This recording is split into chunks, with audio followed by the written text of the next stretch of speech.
Ostrowski has retired. We need to elect a chair, vice chair, and a clerk. Do we have any motions or discussion? Who would like to be chair? We have to nominate somebody. I would like to nominate Ken Polito as chairperson, if you would accept it. A little discussion, yes, I would. The only thing you have to know is I do have to recuse myself from time to time. Tonight there's one, and there'll be other occasions where I'd have to do that as well, just so everybody understands that. Okay. Is there a second? Any more? Second. Second? All in favor? Aye. Aye. All right, next item on the agenda would be to vote for vice chair. Is there a motion for vice chair? I would make a motion that Martha be vice chair. I second it. All right. Discussion? Sure. Why not? Vice chairs, yes. Be happy to step in for you, Ken. Perfect. You'll do fine. All right, so all in favor? Aye. Aye. Aye. And we need a position for clerk. Do we have a motion for clerk? I motion that we nominate Jason for clerk. I would be happy. Do we have a second? Second? All those in favor? Aye. Aye. Perfect. So, Martha, will you be reading the new notices tonight, or would that be? If you would like me to, I can do that. That would be wonderful. And I also would like to introduce our new member, Diane Jones. So, welcome. How do you do? Would you like to say a little bit about yourself, or what you? I hadn't even planned that. Okay, that's fine. Fine. Well, welcome. Thank you very much. May I say something? Absolutely. At the last town meeting, Diane spoke up and defined wetlands during the discussion of one of our open space articles. Very good. Good. Yeah. Well, that's Yeah, great. wetlands have been important in my life, my entire life. Well, we're glad to have you. Thank you for volunteering. All right.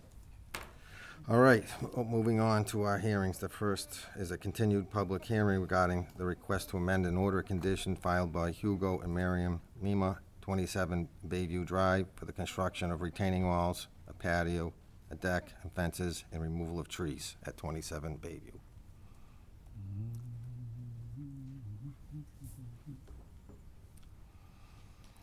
You want to put this on the board somewhere? You can put it wherever you would like so people can see it, sure.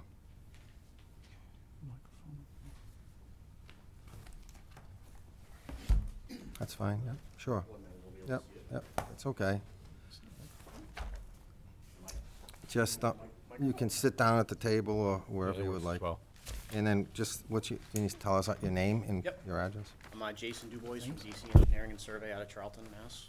Okay, Also is Hugo Lima's with us as well, the owner of the property. 27 Bayview Drive, we were in front of you last year, about a year ago now. We received an order of conditions for the demolition and the reconstruction of the dwelling that was on the property.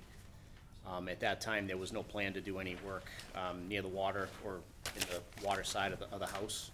At this point, the owners are looking to improve the lakeside of the property as well now, so they're proposing a couple of tiered retaining walls to be field stone, built retaining walls, as well as a deck above the upper retaining wall. There is some tree removal, to make this work, and they have no problem planting some trees back down by the water if the commission wishes. So we're in front of you now to amend the existing order of conditions that's currently on the property. okay. We open up to questions. I know, Diane, it's the first time you saw this. Do you have any questions? Well, I would like to know what kind of wood the deck is made out of. The proposed deck will be a pressure-treated frame and then composite decking, I believe. Is that correct? Do you want to come up? Or? So it'll be composite decking with pressure-treated, structure.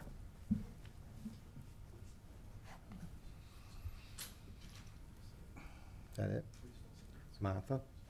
Have you removed trees already for this project, Yes, prior to build the house. to building the house? Yep. Okay. And I can't remember, did you come before us for that? Yes. For building the house and for We did. removing the trees as Yep. well? Okay. How many trees will be left after this project? Will be 3 existing ones that is already there. But if you guys want, I can plant some more. Okay. Yeah, where we're adding impervious surface, I think it would be nice to add some additional trees to help with the water flow and Sure. stabilization. Okay. Okay, thank you. Jason? No questions. Chris? I'm looking for, what is going on with the water from the gutters? From the house, sorry. There's a proposed, well, it's existing now, right, the recharge? Oh, yeah. Is it recharge? Okay. Yeah, there's a recharge section on the water side of the house. You can see to the left side of the patio Okay, area there. that's, okay, it just wasn't identified, Yep. that's what I thought it was, Yep, okay, That's actually installed. okay. No other questions? That's good. You're here because you're going to be adding 2 walls, correct, tonight? Is that the amendment? Yes. Do you have a design for the walls? What type of wall are they? Is engineered drawings or anything like that? It's gonna be a fieldstone, built-in place wall. So I did talk to them about that. We can probably get a drawing from the company that's gonna do it. But it's just gonna be a stacked boulder, a wide at the bottom and flat masonry fieldstone wall. I think we should at least know how the wall is going to be constructed. One of the walls is at least 6 feet, Yep, and one is 4. So we're going, and the grade from where the house is down to the lake is quite substantial. yes. So we'll have to know how you're going to excavate, how you're going to stabilize. I know your erosion control barrier, I saw on some of the pictures, it's in really rough shape, so that should all be replaced prior to doing any of this work. But I think we need to see the drawings for the wall. Okay, we can get a drawing for that. And also, the erosion control barriers now it's not ready to be removed, but the point of the house is almost done. All right. So, once this, if this gets approved, the new erosion control will go down the sidelines and down by the water. So there'll be a whole new set of erosion controls installed. Okay.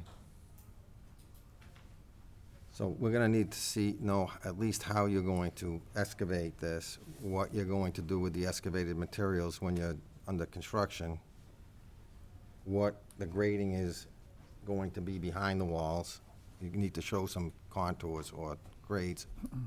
What are you gonna put behind the walls? Is it gonna be grass, plantings? So we need to see all that on a plan. Okay. Yeah, we are calling out grass on the lower tier, and there is spot grades. It's basically gonna be flat, so we showed spot grades at the bottom of the wall, So- and top of the wall. But So I can show more. If it's detail. gonna be flat, we need to know what it is now and what the existing and proposed grades. Yeah, the existing grades are shown as well. And the proposed grades, so you're gonna be taking that down 4 or 5 feet? Yes. So we need to know that. Yep. And we need to know how you're going to do that on that slope. Okay.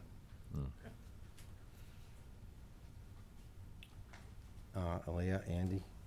Yeah, just, well, obviously the walls are gonna need building permits, so you're gonna need structural designs for them. And then, yeah, question is, yeah, how the grades are gonna tie into the abutting properties, because if you're dropping it 6 feet, then you've gotta tie those grades into the abutting properties, so I think we need to figure out what that's doing too.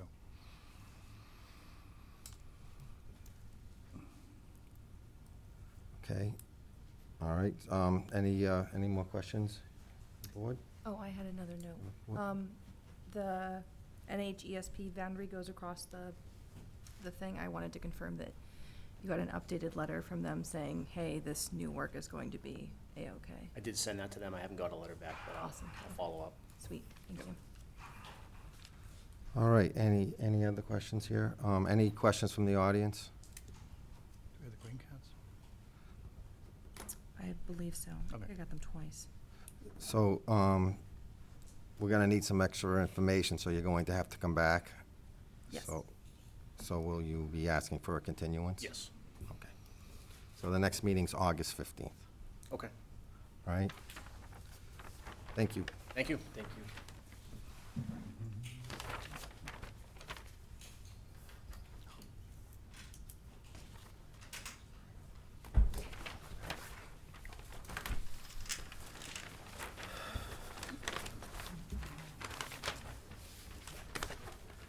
All right, moving on to our next continued hearing regarding notice of intent by Gary and Patricia Sweet, P.O. Box 4323, for the construction of a single-family home driveway at 230A Gulf Street.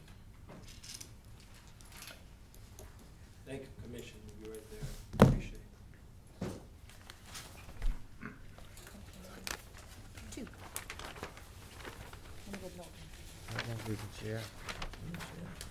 I got it online. You've got one on, yeah.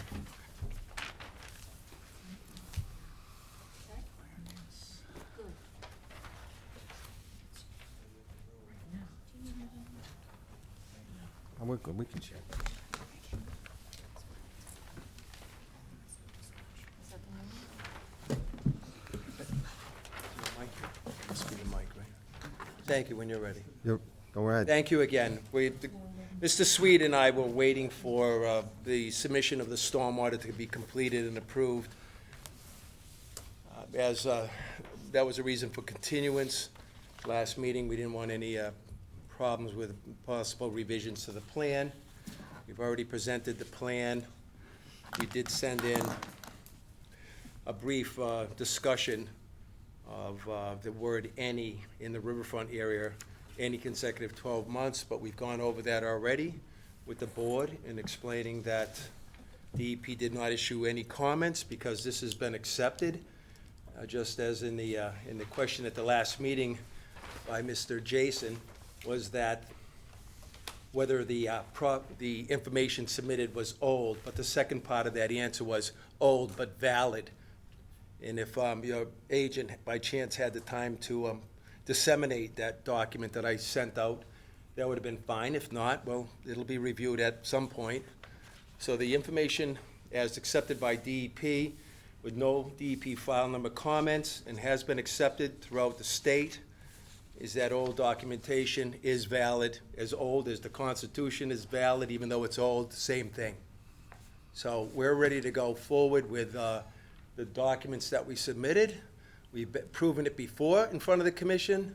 The house lot directly to the back of it was proven there. 3 house lots across the street, it was proven. Stream stat shows that it should be intermittent. It doesn't make the half a square mile drainage area. It's .0085 under 99 percentile. And so all indications are that it would run dry. And clearly it's not gonna run dry now, and this will be similar to the summer of '21, as we're right now running 9.5 inches this month alone of rain. As far as the other question that Ms. Gouch had relative to draining onto the roadway, the water table is 36 inches down according to the soil evaluator. This is not a groundwater discharge puddle. It contains 32 cubic feet of water at the max, which is well under the 10,000 cubic feet of water needed to be held in order to be considered an isolated land subject to flooding under 1057. We do not anticipate, nor will we see, water running into the road due to filling of a puddle. If we had a groundwater discharge, we would have that concern, but again, no modeling until 36 inches down. And as I explained in my letter, this would be similar to the hill directly to our southeast, where if water or snow runs onto that, eventually it would come down gradient and come and absorb into the ground and not cause an icing problem. If there was a groundwater discharge in the wintertime, we could possibly see a groundwater discharge icing problem, but with not having a water table at the surface, we do not see that that will occur. So we're ready to go with non-riverfront area. That's why the driveway directly to our left on the plan, or somewhat to the west, is in there.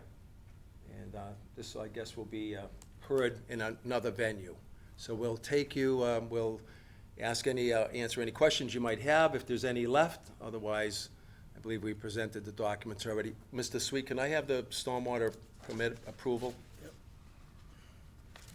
Does the commission, we did send a copy of this to the commission, so you should have it in your file to ensure we're complete with at least that and no more revisions under that point. If you're all set and you already have that, we thank you. Okay. Diane, you have any questions? I don't know enough to ask questions about this. Excuse me? She said she doesn't know enough to ask questions. Oh, I'm She's sorry, brand new. brand new, sorry. She's new on the Thank you. board, Yeah. Glenn. Martha? I have not seen the letter that the DEP sent back. I Oh, don't, well, I let me- can find it in our files. Well, So I can take a look at that later. Can- That's fine, I don't want to Give me a cause a copy. fuss I have about it. I have 5 copies, so I'm just gonna hand them out Great, anyways. that would be lovely, thank you. I would appreciate that. Today's letter, yes. Okay, Thank you. thank you. Anyone else that doesn't have today's letter? I have. I think you might have it. From the town engineer, thinking you'll remember. Yeah, I got it. Sir, you have it, sir. Thank you very much. Oh, man, because you're still learning and brand new.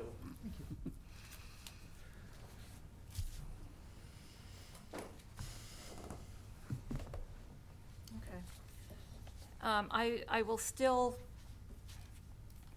just voice my opinion that I do believe that the data for the intermittent stream is old and predates additional construction activity in the area. And as I'm sure many of us in this room have experienced, even when your neighbor does something in their backyard, it changes or can change the hydrology of a nearby property. So I just wanted to state that. I also wondered, and I accept the puddle issue, but what I want to know is the residents of that house, whether it be Mr. Sweet or whether it be somebody else, may have issues with that puddle going forward. Even if you elevate the driveway, there will still be, that water has to go someplace, and if it goes onto the road, I believe that presents a safety hazard. So I would be very interested in seeing and understanding how you would address that. Thank you, if I can. Just as in water in the ground or a small 32 cubic feet of water, which I think if we divide 55 into it, what did we have for, did that exercise? I won't confess to calculate, but whether it be 10 55-gallon barrels, or we did some small calculation, it was a small amount. The area is totally vegetated now. If it had any long-standing pooling water, you would have less herbaceous layer, no woody vegetation. There's red oaks in the middle, there's white ash. There's a little bit of clethra alnifolia. It's dominated still by upland plants, black cherry. So when the water, instead of being at the surface, would be in the ground, if anything, but again, the water table is 36 inches down, so that's where the water generally will be, the high groundwater is gonna sit. That's why the modeling's there from the soil evaluator. The amount of water, just as I explained in my letter, I know you didn't have time to read it, because I did address your concern at the last paragraph, that is in, just as if you put a hill there, if you put dirt there and raise it up, just as the hill is directly standing on the road facing us to the right, which we'll just call that south, the water runs off when it rains, the water runs off if it melts, the snow, it doesn't cause icing there. This land will be raised higher, so we're not gonna have a puddle there, it's gonna be above that elevation. And so just as any runoff which occurs from rain, stormwater runoff, it'll act the same way as it does all along that road on any place where the slope is higher than the roadway. Thank you. All set? Mhm. Jason? No, other than say that, the data's still old. You can compare it to the Constitution, that just shows a lack of respect for the law. And We realize you're a law person, we have all your data, I understand Oh. Suffolk, and that's okay, we understand law. But thank you for telling me I'm not up with the law, but appreciate it. no, I didn't say that. I said it shows a lack of respect for the law when you compare old scientific data to the Constitution. Well, thank you, sir. And it shows a lack of respect for this board, and you've treated this entire hearing as just a farce. So feel free, take what you'd like, and that's all I have. I appreciate it, sir. And your smirking and laughing on the side Glenn, also Glenn, says the Glenn, same thing to Glenn, me, okay. that's all. Glenn, I'll come say. on, Yeah, Okay. but Appreciate- No, I appreciate it's it. enough. Okay, Chris, No more comments. Andy, No, it was to say stormwater, we're all set, so. Leah. sorry. Nice guy. So, like you heard, Glenn, we're all concerned about the stream study, how old it is, and that's one of our biggest concerns. I think we asked you to do another one, and you said you didn't have to based on what you've given us. So, being that said, I know you probably want to close the hearing tonight. Yes, sir, Is we that do. correct? So you want to Thank you. close it? So Appreciate it. we're going to open it up for questions first, and then we'll go on from there. Any questions from the audience? There being none, you're going to close the hearing? We request to close the hearing, Okay. please. Thank you. Okay, thank you. Thank you.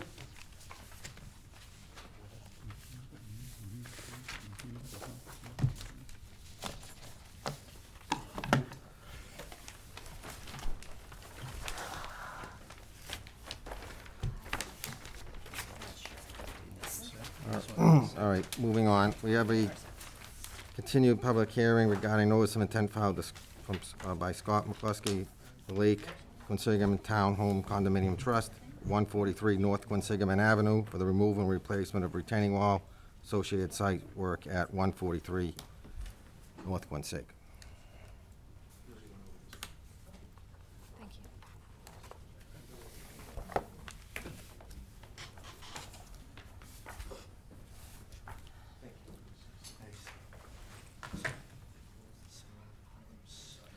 Good evening, Mr. Chair. This is a continued public hearing from the last meeting. At that point in time, we did not have a DEP file number, which was the reason for the continuance.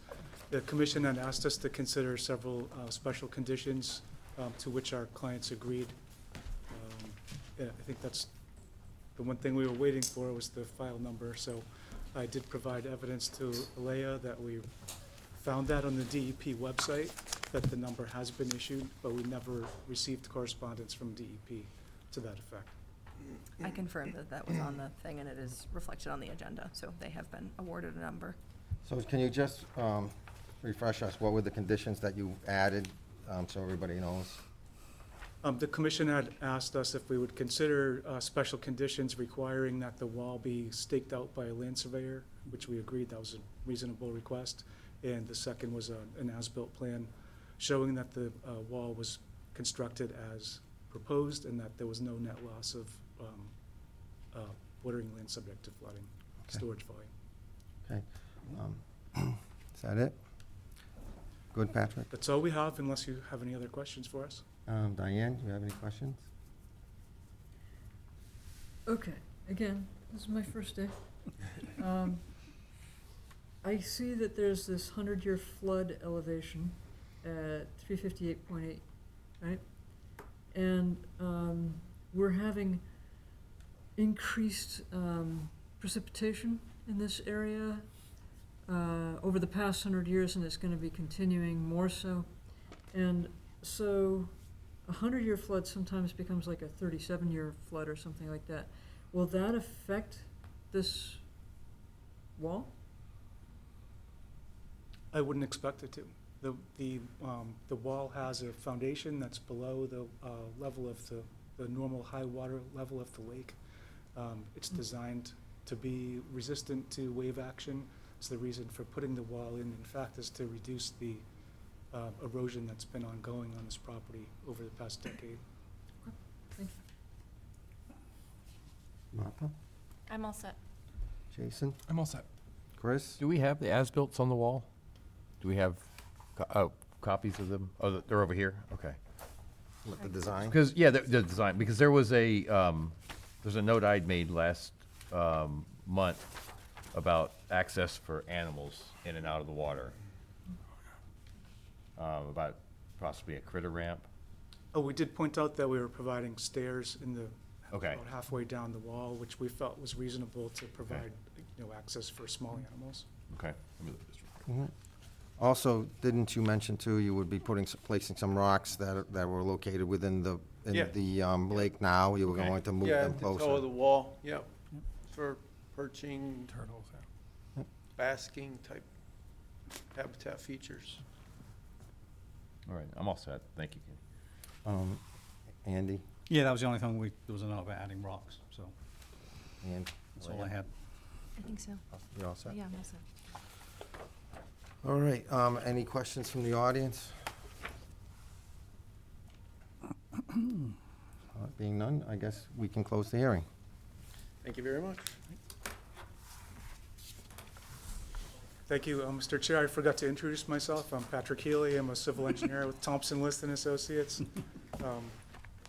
Scott Jordan from Ecotech. Thank you. Thank you.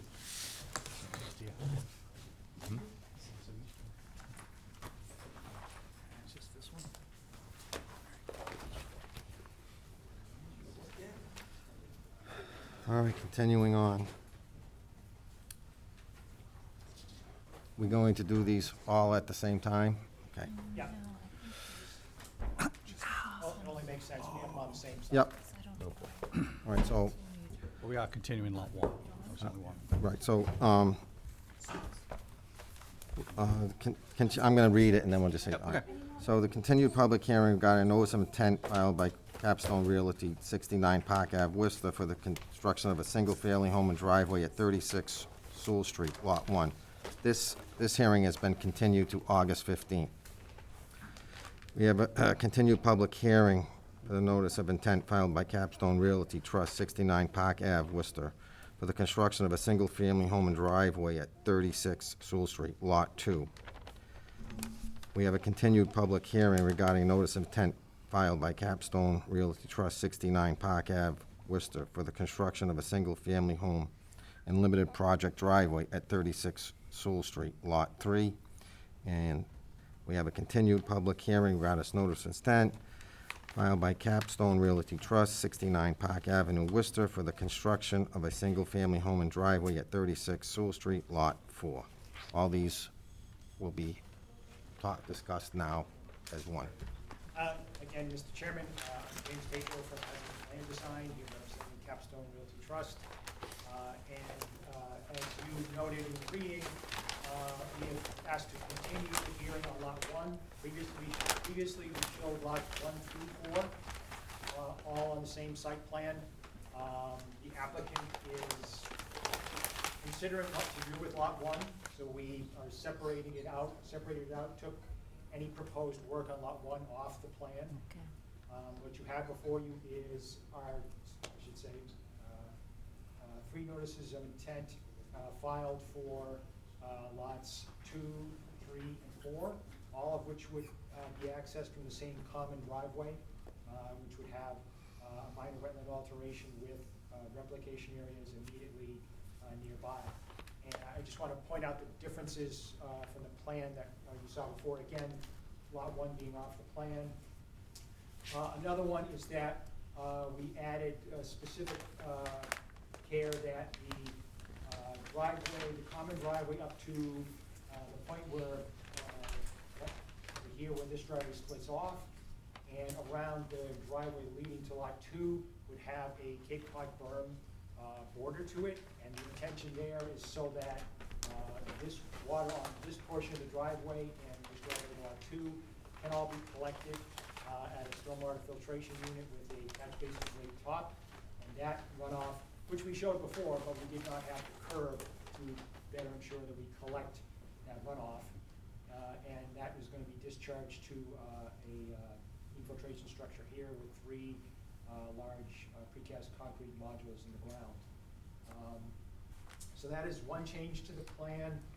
Another change is that I had made a mistake previously in figuring out what frontage was needed for these lots, because I forgot the town's provision that if you have an easement over your frontage, that frontage doesn't count. So I had, I forget what it was, 52 or 62 feet of frontage shown for lot 3 before, and that had to be up to, I think it's 82 feet now. So that the area that's under the common driveway easement, not counting as frontage, doesn't invalidate the required frontage for that lot. So this frontage pushed over, this frontage pushed over, this frontage pushed over, but it was, again, it was a change to, the driveway itself did not move. The proposed retaining walls under 4 feet did not move. Recreation area did not move. It's simply the property lines to make sure that we complied with the town's zoning bylaw. As before, each house would send its runoff to an infiltration structure with 4 Caltech R280 chambers. As I said, in the interim, since the last meeting, we filed the septic system plans with the Board of Health, and they have been approved. As I said, the soils here, in consistency with the mapping from the state, or as Hinckley Series soils were fantastic. From the engineer's perspective, fantastic. Super coarse sand and gravel materials that will be terrific for infiltrating runoff in each of these cases, and it's excellent for the percolation tests. And I just note again, as before, the way this plan is colored is to depict the areas in green to be lawn or landscaping around each house. And as I noted before, on each of these lots where work came in close proximity to the wetland boundary, we show a proposed line of boulders. Here on the north side of lot 4's house, here on the west side of lot 3's house, and on a couple of sides of the proposed lot 2 house. And again, to circle back, we would ask the commission to explicitly please agree with our rebuttal in this case of the status of this stream being shown as perennial. Again, we took observations April 14th through 17th. We didn't have great pictures at the front page of the newspaper. With the first batch we sent, Aaliyah pointed that out. We sent revised ones that made it clear that the newspaper that you saw, I think they were all taken in, I'm trying to find the utility pole, I think they were all taken in roughly this area, if I remember right. You had a utility pole just out of sight. And again, they showed no flow April 14th, 15th, 16th, and 17th. And in fact, there are other characteristics here that strongly argue against this being considered a perennial stream. There was leaf litter across the flow path of water for much of this flow path. There was the water had not carved, if you will, a channel through the topsoil even. The stream stats say that the total area draining to this was, I think it was like 0.27 square miles. Again, not conclusive, but generally indicative at being under a half a square mile of not being a perennial stream. So, I mean, I think we've got observations, the general characteristics of the stream itself, and the stream stats, 3 different pieces of information that argue that this is not really a perennial stream. And I guess I'll leave it at that. If I'm probably forgetting something, I always do, but I'll try to answer any questions that the commission may have. James, was that April of 2023 that you did that? Yes, it was. That was this year. A couple Okay. months ago. Okay. The applicant came to me about wanting to develop this land, and I immediately told him, go out there and take some pictures. He said, oh, this stream never flows. And I said, wait a minute, it's a perennial stream on the map. I said, go and take some pictures right now. And he started doing that and sent them in. And Aaliyah was nice enough, she would first respond, why are you sending me pictures? I said, well, we're going to file and we're trying to establish that this is not really a perennial stream. So yes, it was recently, just a few months ago. Okay. You all set? Ready for questions? Diane? No questions? Martha? James, for us non-engineers, could you please tell us what a Cape Cod berm is? Oh, it's the kind that you see that's over about, I'll get it wrong. Correct me if I get it wrong. 12 inches, it rises up about 3 inches. It's that relatively low kind that you can run over with your car pretty easily. The old style used to be called either the A cross-section or the bread loaf, which was like 6 inches high and did that in about, that rise in about, you know, it was like 6 inches across at the base. And then, of course, you've got the other granite types. But it's that low kind that's actually more and more sort of popular as for not, you know, cutting tires and things. Okay, thank you. So it, you know, nobody will, it'll still channel the water, the relatively little water that gets here, but it won't be seen as a sort of intrusive. Thank you. The second question that I have is regarding the driveway and the fact that it separates the wetlands. Is there any continuity planned in that design? Well, we've got I did point out, we've got a culvert under here, and get the right, with a 12-foot span, 26 feet long, and a 2-foot inside height. It's actually meeting the U.S. Army Corps openness ratio, which is that your, if this distance, in this case 26 feet, the width times the inside height should multiplied should equal at least 0.8 or 80% of that distance. And again, 2 times 12, 24 is more than 80% of the 26 foot. And is that somewhere in the plans? It's all over. It's on. There's a note right here that I'm looking at, which is on sheet ESC4. I think it's also Okay. on G3. Great, thank you. All set. Jason? You may have said this, the ratio of the replication to the disturbance? It's just over 1.5 to 1. Okay, that's, Yeah. right. We, unfortunately, it's just a tough spot to really get. All of this, again, I think I said something at the other meeting, you know, there are a lot of flags here, which was noted by one of, might have been you, I forget which member, at the last meeting. And what Goddard's folks did is that they noted what they could discern for any time water having flowed in an area, as well as the limit of wetlands.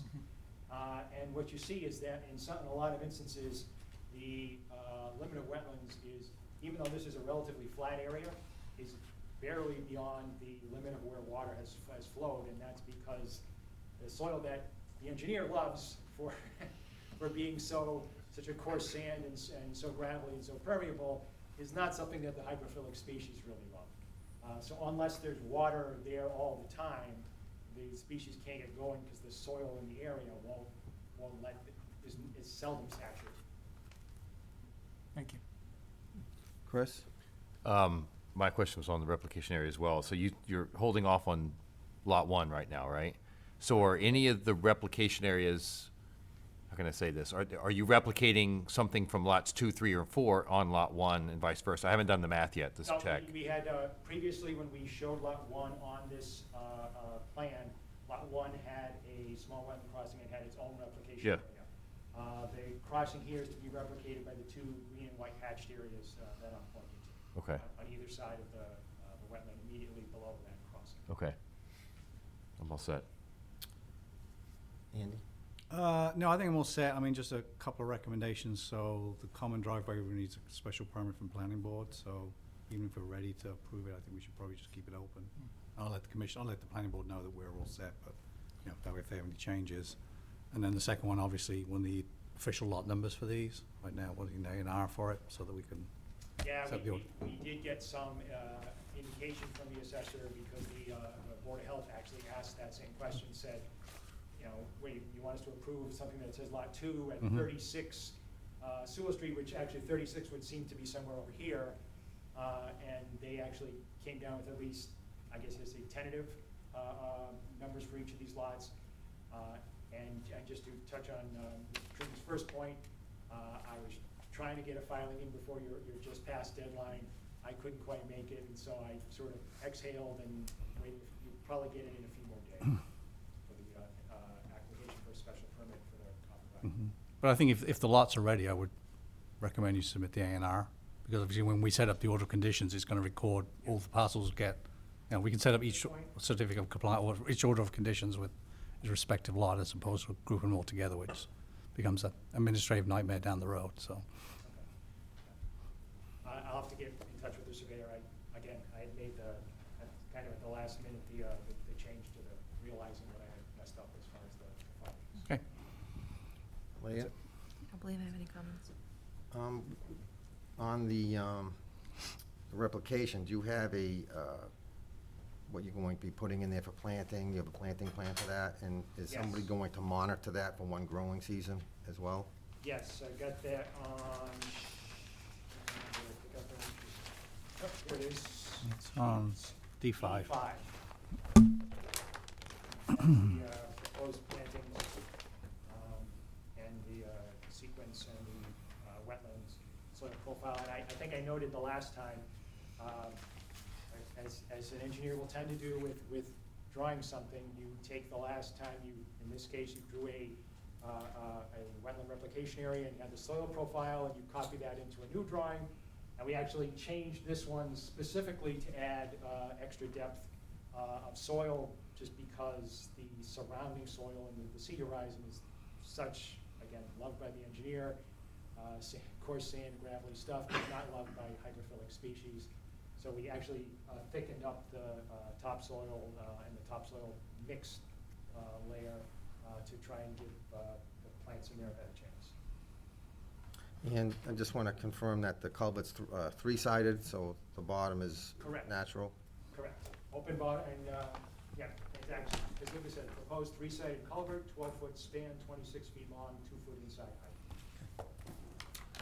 All right. Any questions from the audience? Just asking if the crossing's under 1053, or if it's on the 4, 5, and 6. Oh, which section are we asking for? or- 1053, 3. I think we are, yes, as a limited project, because it is, and I'll be perfectly upfront, you could probably make this crossing immediately next to this gentleman's property and alter a few square feet less, but we just thought it would be only reasonable and courteous to not jam all the traffic right, because there's a gentleman whose house is right here at number 1. So we put the crossing on the middle of the 3 lots to give a little space around him, just to be a reasonable neighbor to that party. But the difference is really, really small. Glenn, can you just state your name? Glenn Kowalski from EBT Environmental. So was the lot created prior to 4 of 83? No. Well, then it wouldn't be limited project. Unless there's no other unless any lot there that was subdivided off of it was, had the ability to give upland access to the back land. I won't say any more.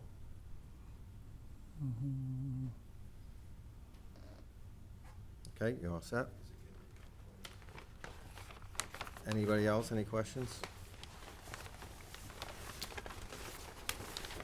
James, what do you want to do? We have to keep this open? Yeah, and this is really like to keep it up until the driveway process is resolved. As I say, we'll be filing soon. I just couldn't quite make the last deadline. But we will be filing soon to begin that. So I guess I would ask the commission to please continue this hearing then. Or I should say these 3 hearings. Correct. Okay. Continue. Our next meeting's August 15th. Okay. Thank you for your time. Jason, hand me that. Martha, do you have any? Yeah. Oh, These multiples are the same. I think I don't No, the same height. There you go. let me know when you're ready, Ken. We'll just wait for Leah and Andy. Yep.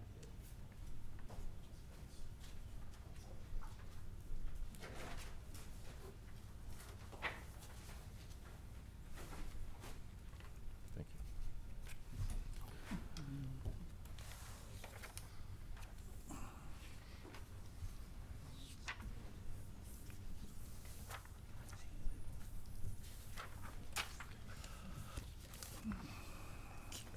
I have pictures.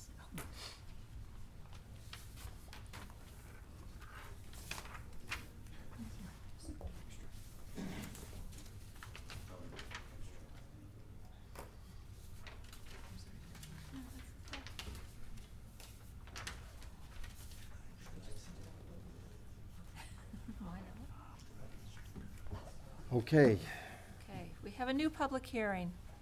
Notice is hereby given in accordance with the provisions of General Laws, Chapter 131, Section 40, that Gaurav Dixit, 2 Hyde Farms Road, Shrewsbury, Mass. Has filed a request for determination of applicability for the removal of 2 dead trees at 2 Hyde Farms Road.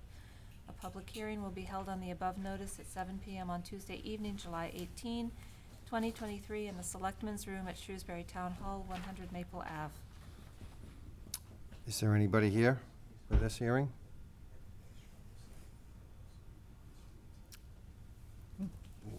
Have you heard from the applicant? No? I believe I did. Maybe he was.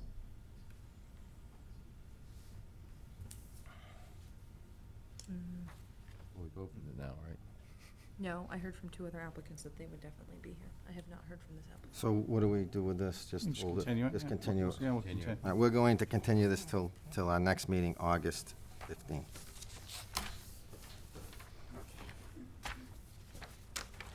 All right.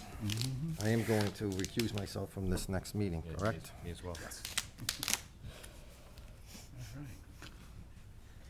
Go ahead.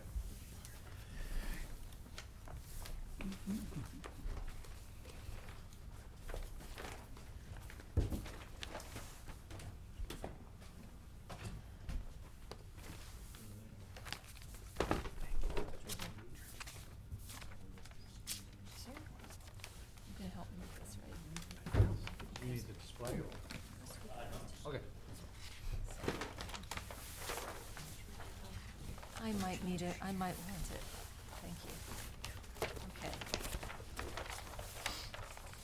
We have a new public hearing. Notice is hereby given in accordance with the provisions of General Laws, Chapter 131, Section 40, that the Shrewsbury Department of Public Works, 100 Maple Ave, Shrewsbury, has filed a notice of intent for the construction of a pump station and sewer installation at Clues Street and Grafton Street. A public hearing will be held on the above notice at 7 p.m. on Tuesday evening, July 18, 2023, in the Selectmen's Room at Shrewsbury Town Hall, 100 Maple Avenue. Good evening. Good evening. I'm Tim DeGuglielmo with Weston and Sampson Engineers. I'm Alex Gaspar, also with Weston and Sampson, environmental scientist. Do you have your green cards, Tim? What's that? Do you have your green cards, or? Oh, we, Or did you they certify the submitted a mailing? certificate of Yes. mailing. All right, just I do checking. have the forms. You got it?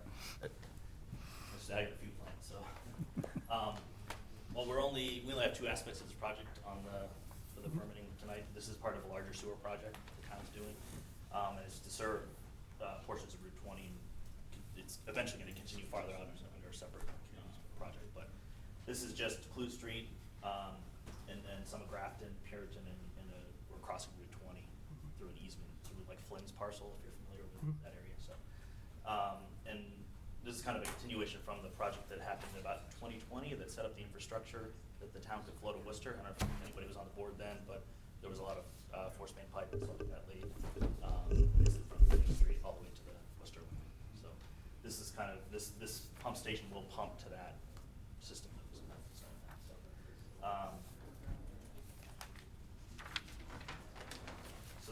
So this is kind of the areas that we're talking about. So we have the pump station site obviously is on the list, and then also a brook crossing, the Big Bummel Brook.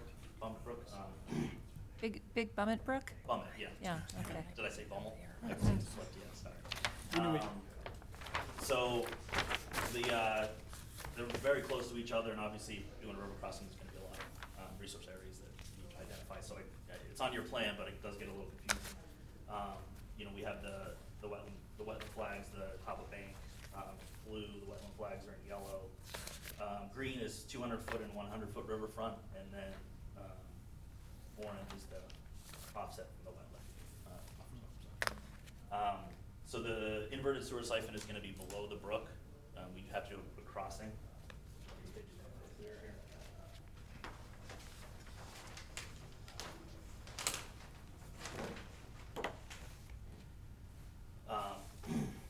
You can kind of see by the section here, but it's basically a sewer that, we have to cross the brook we have two instances where it's still going downstream, but we have to go under the brook and then it'll come back up on the other side, if that makes sense.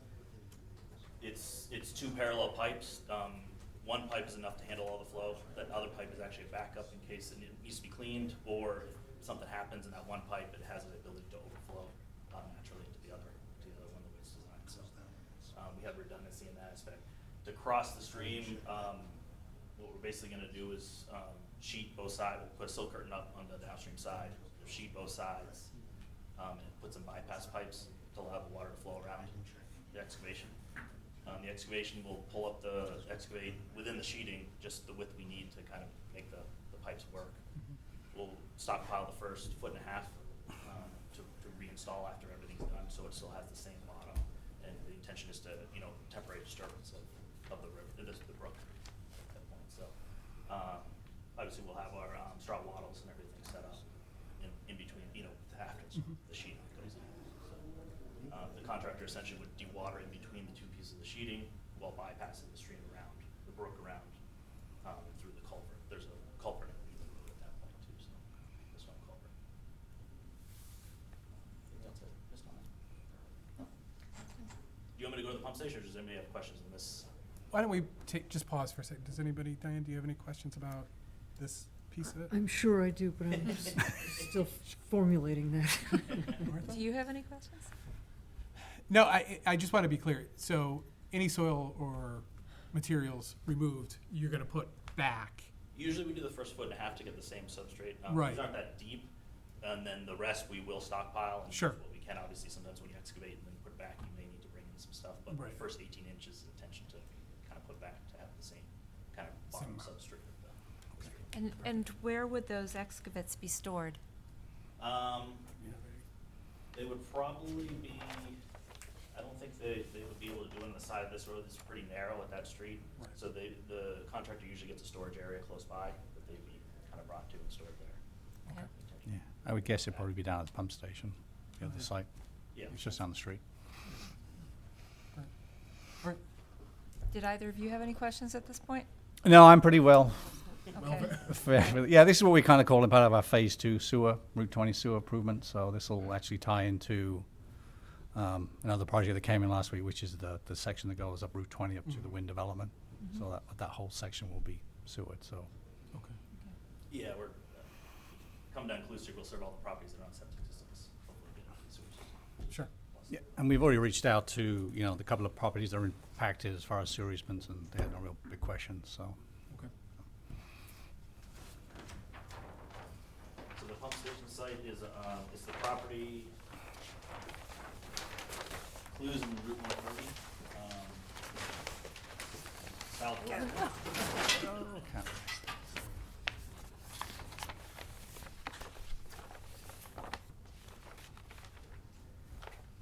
It's the southwest intersection, at the intersection of, it's a town-owned lot. Which is one of the reasons why it was built. So this is kind of the existing conditions. You gotta tighten the legs. Tighten the leg. Thanks.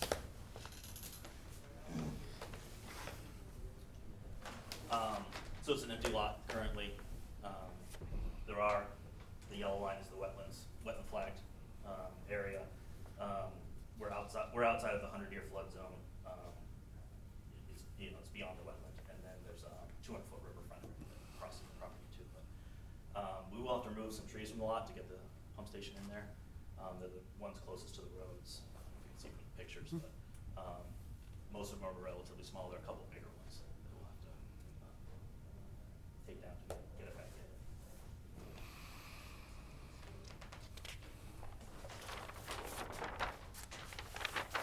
So the pump station, it's a driveway. Oh, that was your microphone. It's the driveway goes through to, starts in Clue Street and goes to 140, so the operators can actually drive through the site instead of try to back out into 140 or, near the intersection at Clue Street. It's a submersible station. It's a 10-foot wet well, which is below grade, and the pumps are in the wet well.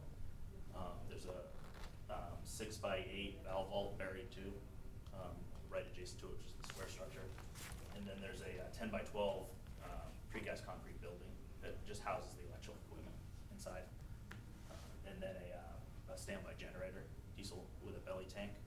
the tank's double walled, and it has a sensor in between the two tank walls that you get an alarm basically if it notices anything leaking from that first tank. So it's about 1,500 square feet of impervious area that we're adding because of the driveway. There is another pump station, I can go back to the first sheet, probably should have mentioned this, in the area that we're abandoning. It's a little bit farther away. It's right here. Our pump station's here, but with abandoning that, we are removing, it's really equivalent, but like 400 square feet of impervious area when we abandon that pump station, because we're gonna be running sewers by it. It's a smaller pump station that was just really built to serve Orchard Meadow and a few other streets. Okay. So, this is gonna be a larger pump station, obviously, to handle Route 20 flow and some other flows, so we're gonna pick up that pump station and just abandon it. So the intention is the flow from any runoff from the driveway will get routed into a rain garden, the south end of the site. And then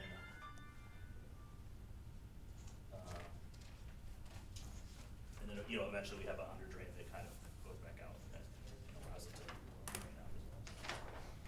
The last sheet is just the planting. We chose plants that are native.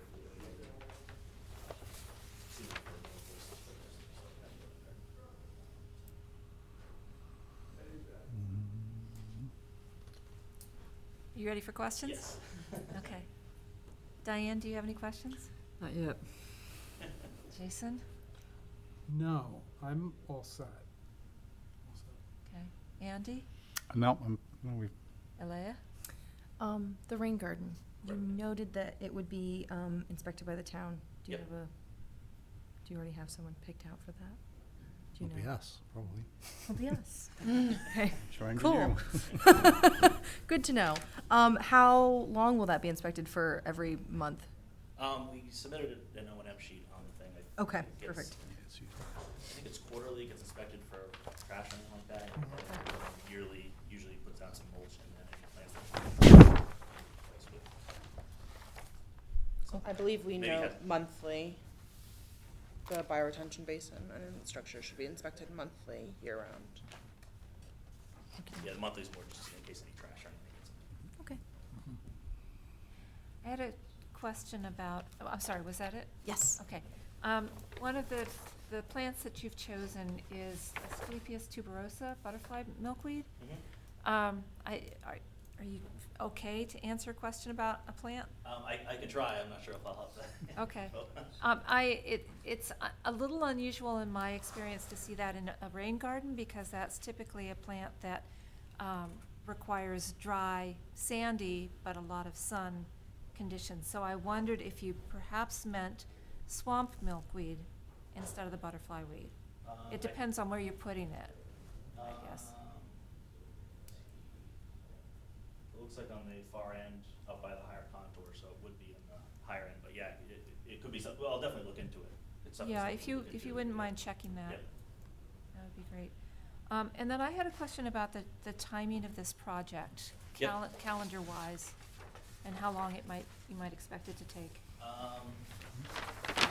So the entire project will probably take at least a year, I would think.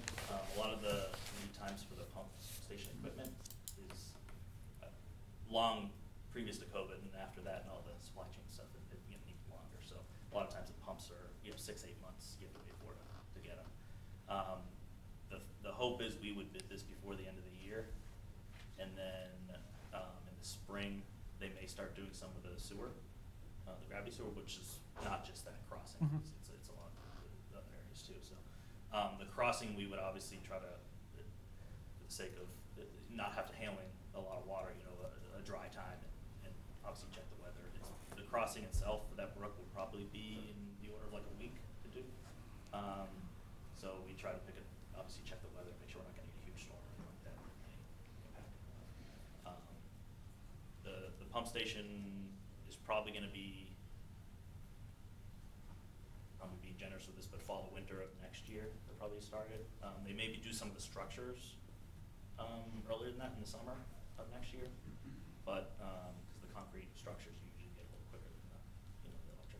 But other than that, yeah, the pipeline will probably be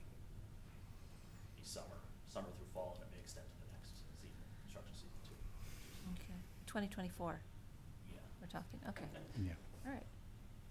Great, thank you. Yeah, this wouldn't be bid probably until probably the fall of this year.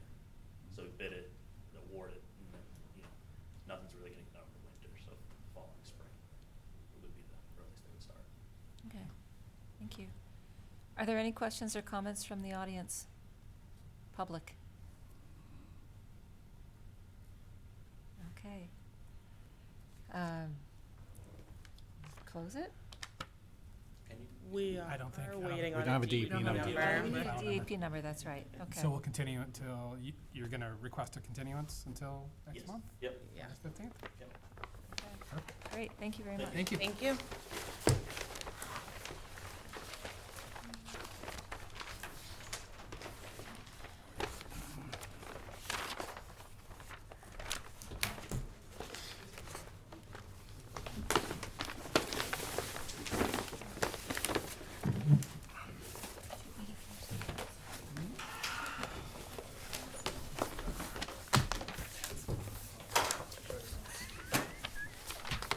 Sorry.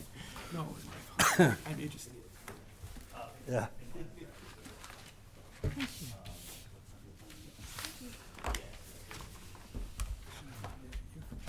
Oh, no. Oh, no. Oh, okay.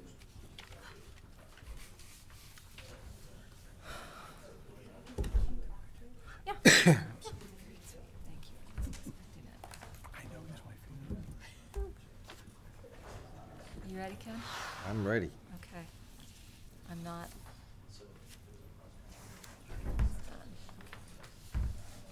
We have a new public hearing.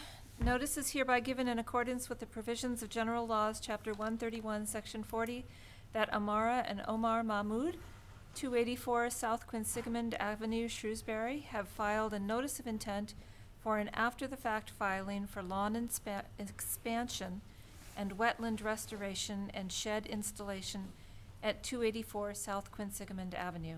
A public hearing will be held on the above notice at 7 p.m. on Tuesday evening, July 18, 2023, in the Selectmen's Room at Shrewsbury Town Hall, 100 Maple Ave, Shrewsbury, Massachusetts. Hi, good evening. Andrea Kendall with LAC Environmental Consultants.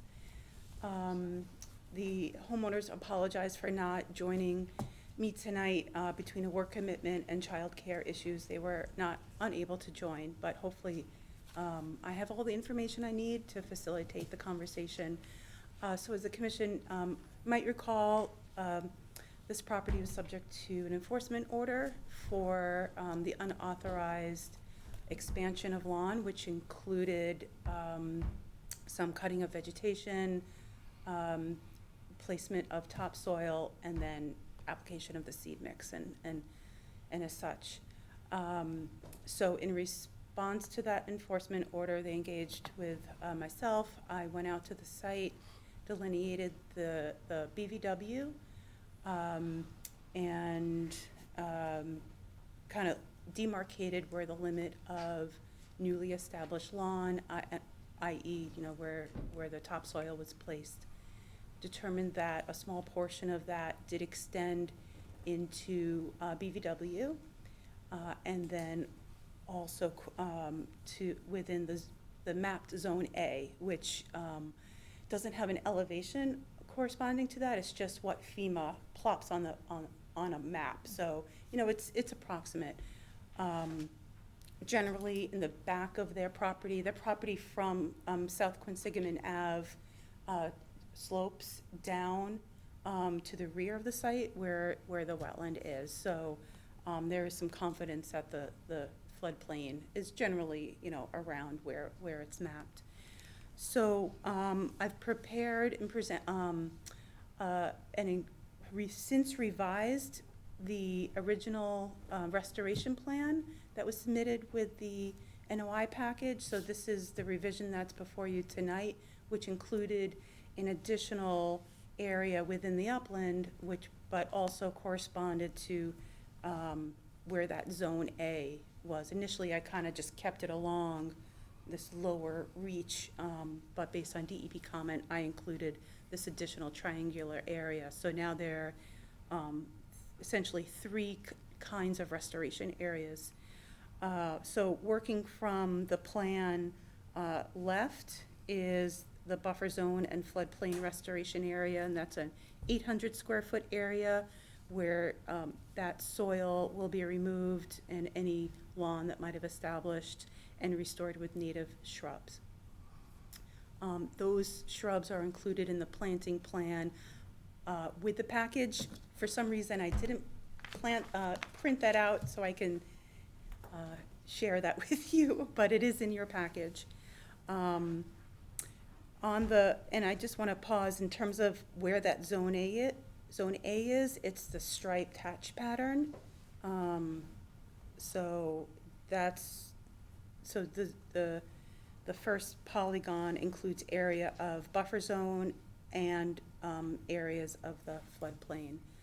Working to the right is item related to note 3, which is also the buffer zone and floodplain restoration area. In this instance, it's just removing the 2, 3, 4 inches of soil that was put in with the goal of restoring the floodplain, elevation. So removing that down to the native soil, and if the commission approves, reestablishing that with lawn. Working for note 1, the area in green where the yellow line transects the BVW, that's just under 200 square feet, where the soil, again, the soil will be removed down to the native wetland soil and then planted with native wetland plants, vegetation, shrubs. And then finally, the area furthest to the right is associated with note 2, which is remove the soil and restore with native shrubs. So happy to talk further with you if you have any questions. And if anybody wants to know about the plants, maybe we can pull up the application itself, but I don't have that in front of me right now. And then the last thing that they're proposing is a shed which would be located outside within the 100-foot buffer zone, but outside beyond the 50, adjacent to the existing driveway area. Oh, thank you for bringing that up. If only I could read that. I'm happy to Oh, I can elaborate see it should you now. need them. Ready for some questions? Yes. I'm Diane. It would be interesting to know what plants have been chosen for both the shrubs and simply the native plants to make sure that they're well placed. Yeah, so I can go through that, and thankfully it was brought up. So within the wetland, I'm proposing winterberry, Ilex reticulata. So that is 2, 4, 5 specimens of that. And they usually place it around 6 feet on center, so that is a single row there. Within the right area, right of the proximate to wetland flag 9, 10, 11 in the right area, we're proposing sweet pepper bush, Clethra. And then left of the wetland impact area, we're proposing 3 species. And I just want to clarify also, and it's shown in photos, there are some existing overstory, substantial trees that remain. So the vegetation, especially just to the, I'll just say to the plan left of the wetland impact area that will be restored, you can kind of pick up some of where the trees are. There's also some sapling pine still in the understory. So we'll be placing those in and around. So there are 3 different plants that will be proposed: the high bush blueberry, the spice bush, and then a few more sweet pepper bush kind of on the left part of the area. So all of those would be fine in the buffer zone, even though they're, you know, facultative wet plants, they'll be fine in that area as well. Thank you. Martha? I am all set with the comment that I appreciate the landowners doing the right thing here, and I also appreciate the extensive photographic documentation that you provided of the soil cores, especially. So thank you. Thank you. Yeah. Jason? I'm all set. Chris? No questions. I have one question on the buffer zone area, 250 square feet, where you're going to restore his lawn. Why wouldn't you just allow, you're gonna take the loam out and you're going to bring it back to native material? Why wouldn't you just allow the native Seed mix kind just of. come back? Can you do that? Yes, I guess we could see if they can get like more of a conservation seed mix. I'm just, you know, in a season time frame, you know, if they just let the leaves stay and accumulate there, it'll kind of restore back to kind of a native forest ground cover. But in terms of, my only concern is, and we can see how it goes, like if we remove it and if it doesn't regrow reasonably well, I just don't want it to have any chance of erosion or whatnot. But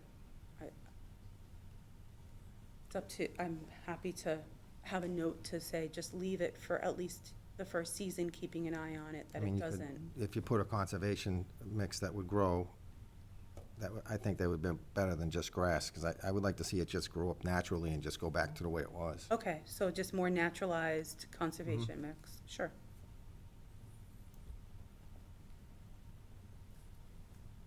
Andy? No, I'm all set. Thank you. Leah? What was the distance of the shed to the, It's greater than 50 feet. okay. The 25 and 50-foot buffer zone are shown, and so that's 50, so probably 60 to 70 feet. Okay. Do you know what the, base of that how it will be attached to the ground? It probably will be set on some little gravel platform. Okay. To be honest, they're not sure if they will install it, but Okay. wanted to give them the option in that 3-year time frame if they change their mind. Wonderful. Yeah. Okay. All set? Number 2. Anybody in the audience have any questions? Okay. I guess we can close this. Yep.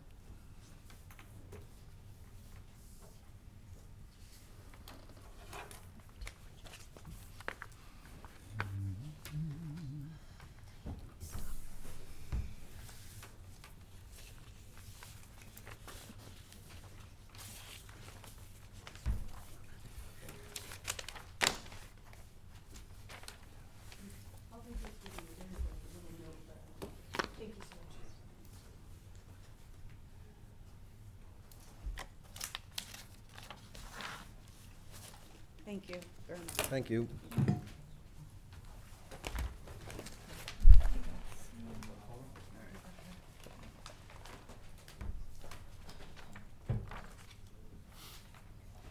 set? Yep. We have a new public hearing.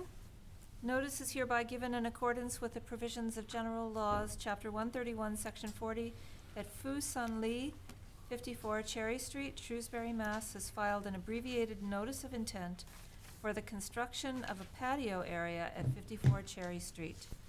A public hearing will be held on the above notice at 7 p.m. on Tuesday evening, July 18, 2023, in the Selectmen's Room at Shrewsbury Town Hall, 100 Maple Ave, Shrewsbury. Hello? Sorry, I should have made. Oh, I have. Fine.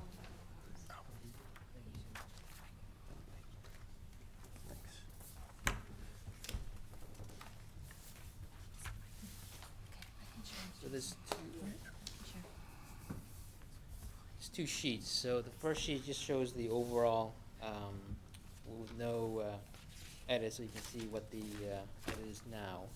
And so the other sheet shows, I think in color, you can tell, maybe it's not in color, but it's a patio directly behind my house, roughly 14 by 29 inches, feet.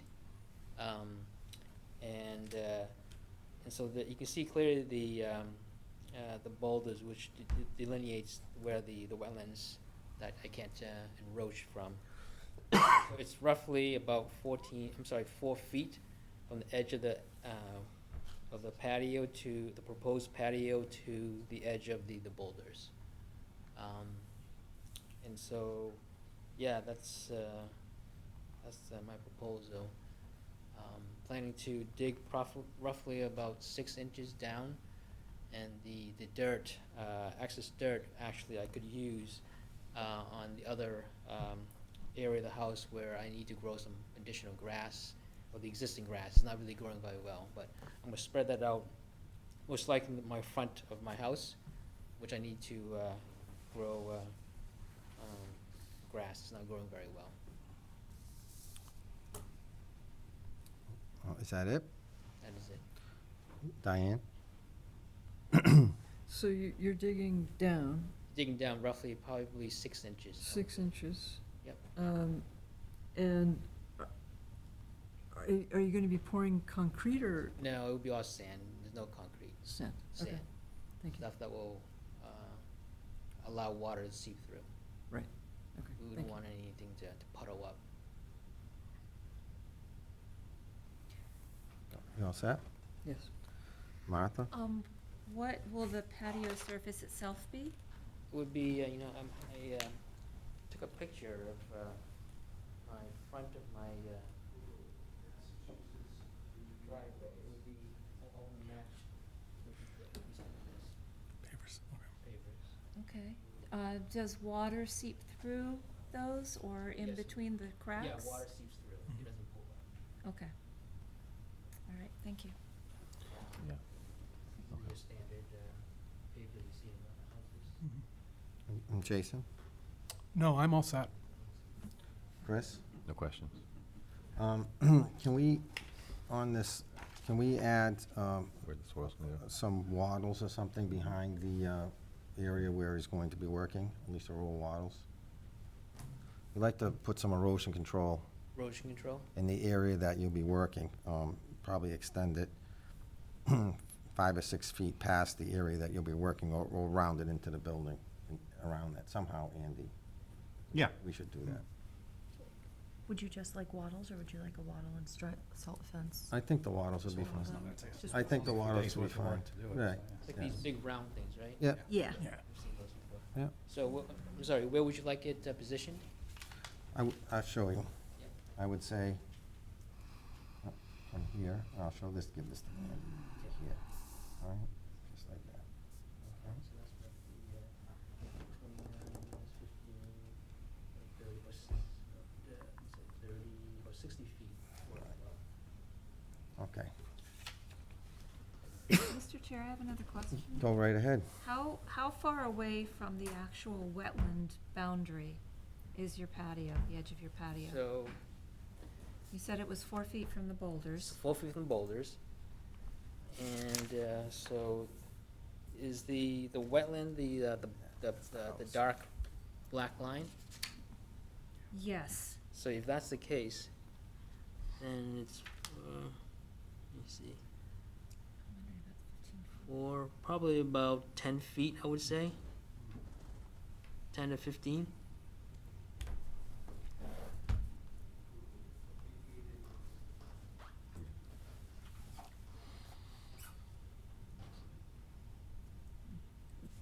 Can we discuss the 15-foot no disturb Mhm. zone? Sure, absolutely. Yeah. We have a 15-foot no disturb zone from the edge of a wetland, and it looks like your patio is pushing that limit. So that's, Can we get someone to measure it? It is, I think, well, based on, I mean, the problem is these are the proposed site plans, Right. so it's not an actual survey, so. But it says the house is 24 feet, so it's a 14-foot, then that's exactly 20 feet. Because it's right up against it. It's, It's 10 feet off. It's just doing the math, so. Is there any way to make that a little smaller? Yeah, so how much smaller, so, I'm sorry, it needs to be 15 feet? Yes. So if I were to, I guess, I have to find out exactly where this, well, it says, what does that say? It says,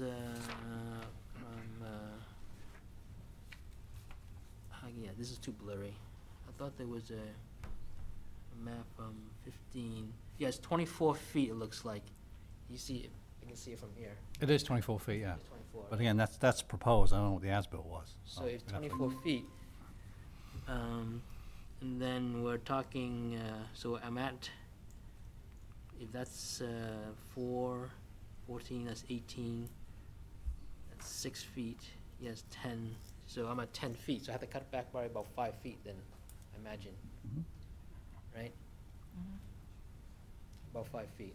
Mhm. So that would make it 11 feet. I'm sorry, no. 9 feet. 9 feet. How would we know the exact dimension to go back from? You'd have to get a survey done. Yeah, that's gonna worth it. This plan here, this is a engineering plan, right? Right, but like what Andy said, we don't know if that's exactly how it was built, if that's an as-built, if that's just the plan that they gave us, that you gave us when they proposed the house. So we don't know if that's exactly how that was built, correct, Andy? Correct.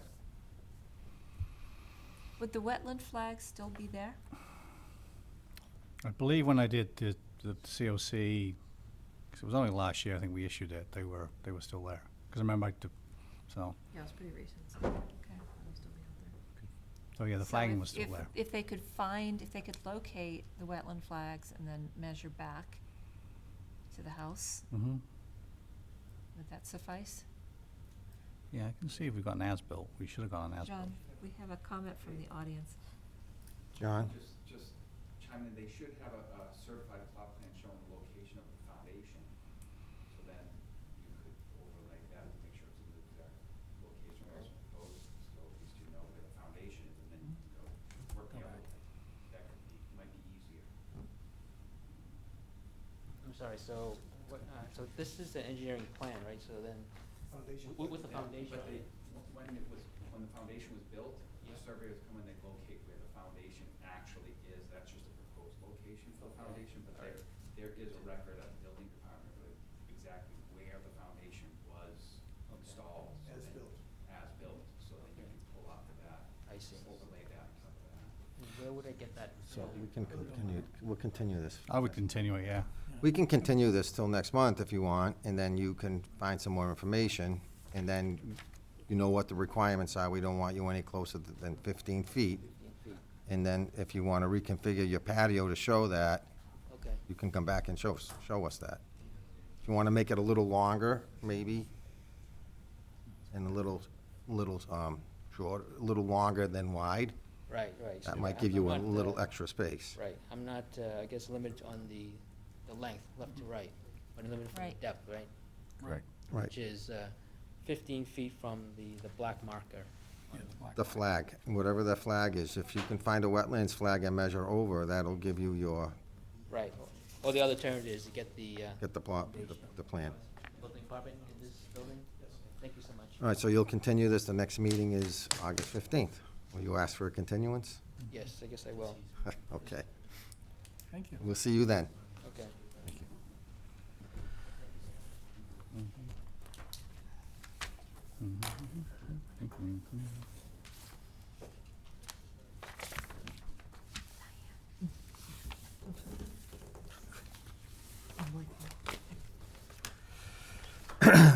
Are you ready? I guess it's back to me.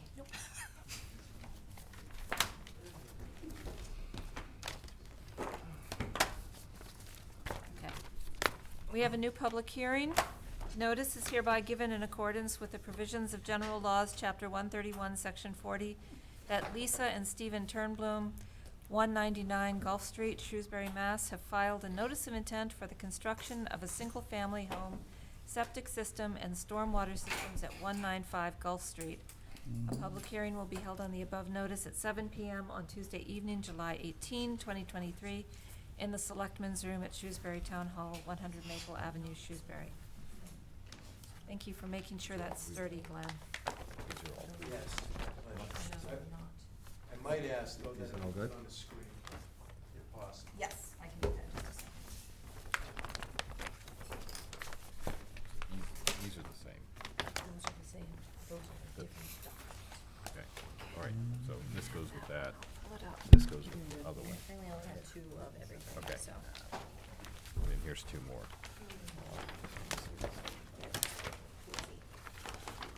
I got it online. Pass it down to them.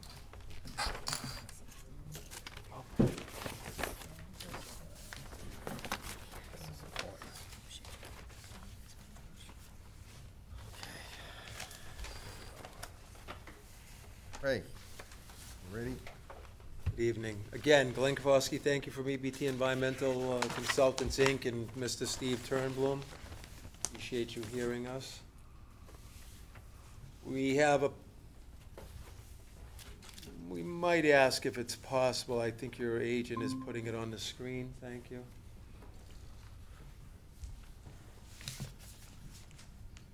Thank you, 195 Gulf Street. An intermittent stream. We had in the past, I'm not sure if the members had a chance to read, or the agent, the project description, which describes the 3 times we've proven this stream is intermittent. But we are not attempting to say that we're gonna use the older documentation because it's not available. So this project as designed is a fork in Westbrook, or Slocum Meadow, which AKA, whatever we want to call this. This is across the street from Mr. Gary Sweet, the one that we heard just a short time ago. And the brook, as it flows out of the culvert on Gulf Street, has a fork in it. The main stem flows away from Mr. Turnblom's property, and there's a small, what is it, a 12-inch pipe underneath your driveway? Is it a 2 15-inch pipes. 2 15-inch?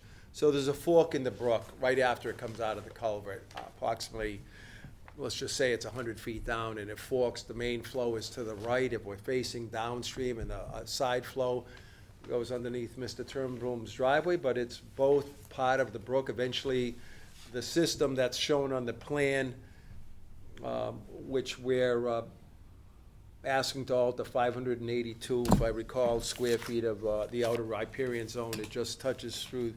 We had a pointer.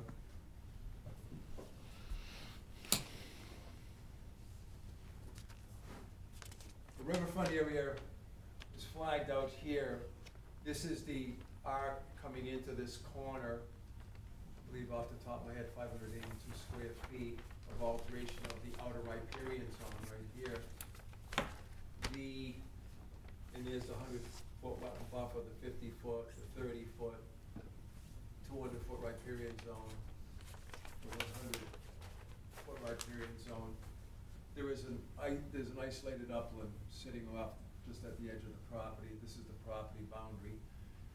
Mr. Turnblom has been in front of you. When did you first buy this? If I could go through the chairman to ask Mr. Turnblom, when did you first buy the property approximately? 1994. Okay, so we've been in front of you for quite a while on these projects on Gulf Street. Mr. Turnblom built his first home. We did the permit on that. That was before 96, the river law. And then we permitted, what was your first? So I'll just go into the ones that we permitted under river law. I'll be very brief on this, thank you. In 197 in 1999, proved that it was intermittent, and 199, house number 199 in 2007, we proved it was intermittent. And in 2005, lot or house number 2005 and 2004, we proved it was intermittent. So there's a number of houses within this subdivided property, an old farmer's property. This lot is directly abuts Gulf Street, as you can see. The septic system has been approved. Mr. Grenier is here, who did the plan, excuse me. We realize you have policies within this, within the town at this point, as the bylaw has been submitted to the Attorney General's office and hasn't come back, so it's still not in force. It's a general wetland bylaw, not a zoning wetland bylaw. And so we are asking, and I'll go briefly through my 1.5-page project description. Mr. Turnblom proposes to build a single-family house with some Cultec units on it, 3 of them, infiltrate the groundwater. The stormwater management bylaw has been submitted also along with this application, or at the same time. USGM StreamStat was run, and again, it shows to be intermittent. It doesn't make the 99 percentile at 0.0085, and the drainage area is 0.48, not a half a square mile. So you'd have to have both, a half a square mile and 0.01. But again, because it is shown as perennial, it's presumed to be perennial, and we don't have photos from the 3 previous times to prove that it was proven that it was intermittent at the time. So we're going with riverfront area. And I think it was Jarvis Land Surveying did the survey part of this, picked up my mean annual high water flags, which you can see on the plan, not there, they're further up.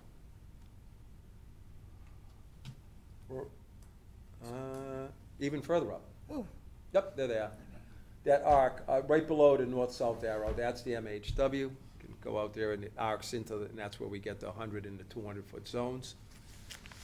On the project, so this Westbrook, as we looked at no alternative, economic alternative to this 582 square feet of alteration. The previous lots were proven intermittent. Mr.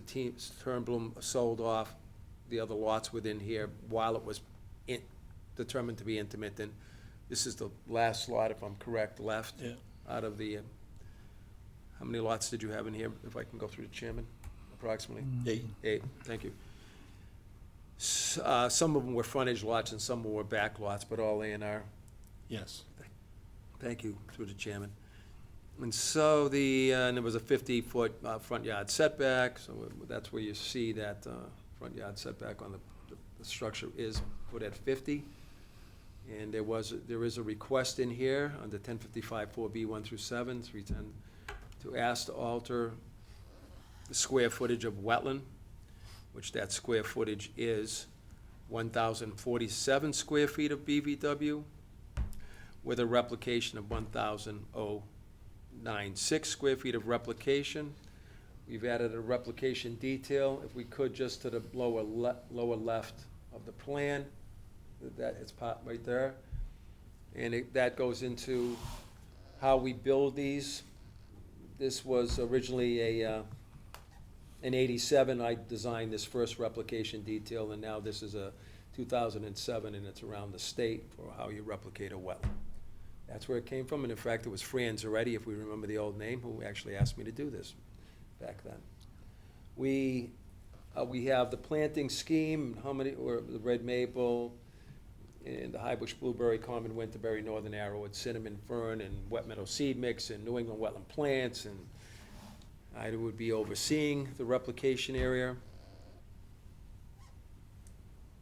And generally, that's the project. There is that, you can see on the plan, that wetland flag 5A, 6A, that piece of wetland being requested to be filled. We are asking for, there'll be a 15-foot backyard, and then we come to the wetland. Again, that's the project. The floodplain had been gone through, both under Mr. Turnblom originally with Rob McNeil, who I believe now is in Nantucket, and then a more detailed study was done. Mr. Grenier had a client that did a more extensive study and originally had some of the information from the original Turnblom study by McNeil Engineering, and that started down on 290 at that low hole before you come up the slope and get onto, as you're going towards 140 to get to the center. Plus the over 55 they approved on Cypress. On Cypress, which what that was. That floodplain. Go Yeah, through the John. chairman when you're talking. We're Oh, doing sorry. Robert's Rules of Order. Sorry. So anyways, yes, Cypress was the original work. So with that study, which I did submit also, and I don't mean to say to my client, but we always want to keep in order with these meetings as we run them every day, as the board does. So that's the project. There is no DEP file number as yet. We're gonna be asking for a continuance to allow for DEP to make comments on the plan. And I'm sure the commission has comments. Is that it? Yes, sir. Diane, you have any questions? No, I need to understand more. Martha? I fully understand the legalities of the bylaw not being legal yet. Yes, ma'am. But I'm still troubled that the majority of this house falls within the 30-foot wetland buffer, thus requiring you to do a lot of extra work, wetland replication. Is there a way to, and you can help me with understanding frontage and other requirements, but to move where the house sits on the lot so that more of it is pulled out of that 30-foot buffer? Perhaps moving the septic system, perhaps changing the footprint, shifting it 90 degrees. I am not the engineer, but the commission could request, and through the engineer and through denials from the building inspector, and then going to the ZBA and request a relief from the front yard setback. If I could please ask the engineer, through the chairman, whether or not they felt that that project could still be permitted. We see the septic system facing the lot, which would be generally to the southern side, and what the ramifications of bringing the house closer to the road would be if we did get a variance. Or if I could also ask, what's the odds of getting a variance from the setback? I'm asking my engineer. Who's my engineer? John Grenier, would you like to speak to that? Yeah, the front yard setback in this zoning district is 50 feet. So the front of the house is pressed up against, and the side yards are 30 feet. So it limits the location of the house, that's why it's pushed so far back. The other thing that kind of squeezes you down is you see the septic system is on the plan there, it shows kind of the bottom left-hand corner. You need to be 20 feet off the house and 10 feet off the property lines.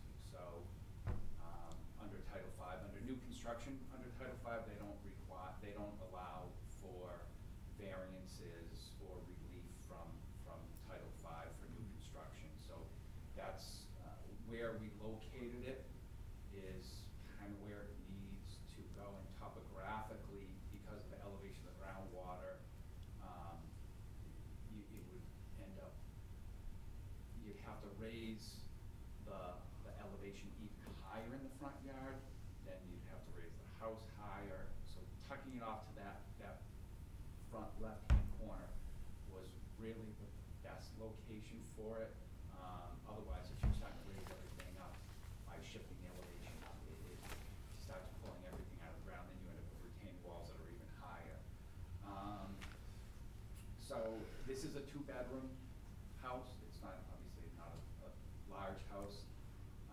And also, under the stormwater bylaw, we have to provide recharge for both roof runoff and for the driveway runoff. You see on the plan, there's a strip drain that it's in kind of a darker line across the driveway, and that's going into 3 dry wells, and then we have recharge chambers on the back left of the house. So there's a lot going on to meet a lot of regulations, whether it be zoning, Title V for septic, stormwater. So once you start incorporating all that, the building area kind of, that's what sets the location of the building area. Could you go for a variance for your front yard setback? But obviously, you can go variance for everything. In my experience, the zoning board is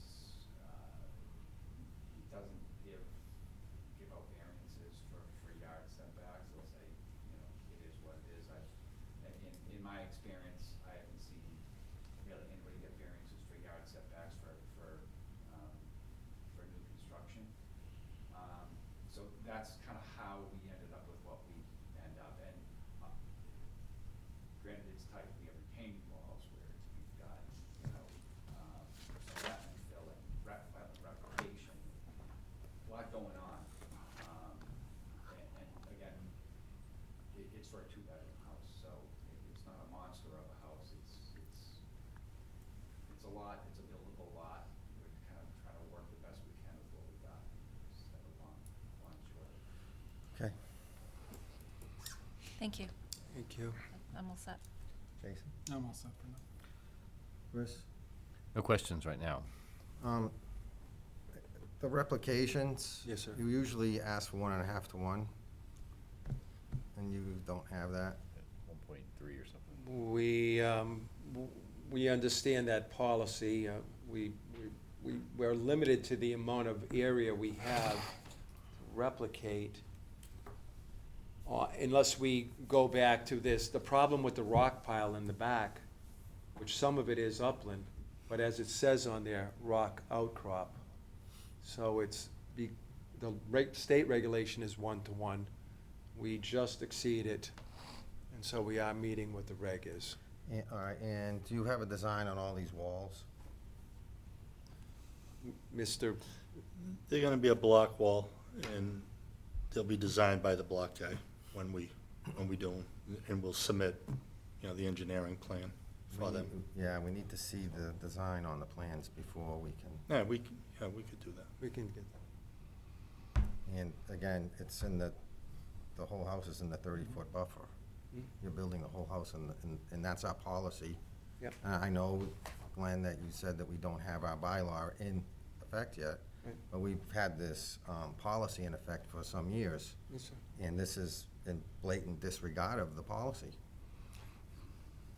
We might say that the Andover case where the judge threw out the policy, which we have, because we just did that in Webster and went to DEP and won 2 of them. So that's all I want to say. I understand that, but, We understand the policy. we've had the Yep. policy in effect, and, most people try to We- work with us on that, and, this is, are. there's nothing even here. Stretch on it, a It's lot of right- ways. It's right in the whole thing. If I Go could, ahead. we did, and I believe Mr. Grenier clearly too, we've been looking at this lot for a couple of years, and we worked to this, and then eventually the better floodplain study. This is, as Mr. Grenier might have said there, this is the best that we could do on this lot. Okay. With replication, and originally they even wanted a little bit more behind the house as fill, and I said no. I gave them, we've had one on Brook Street in front of your board years ago at the corner of Brook and South. We had 10, and you had the policy of 30 at the time. Right. I'm just making a point that we've looked at your policy over the years. You know that I used to be in front of you quite a bit more until the Price Chopper case where I won it at the DEP, and then from that time, I haven't been in front of you. But I Right. did win that Right. against the board at the appeal.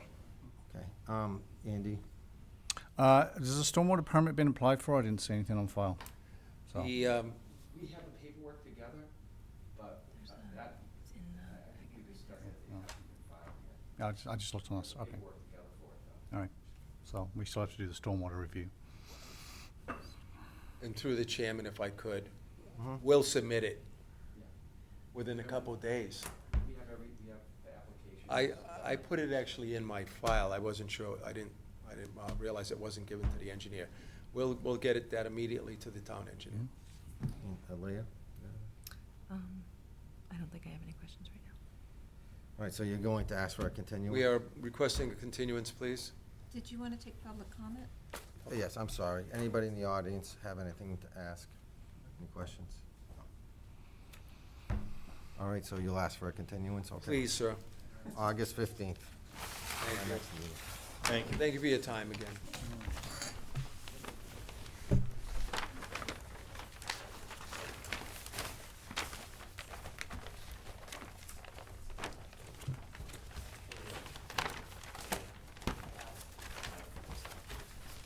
Yeah, I have no idea. That'd be great.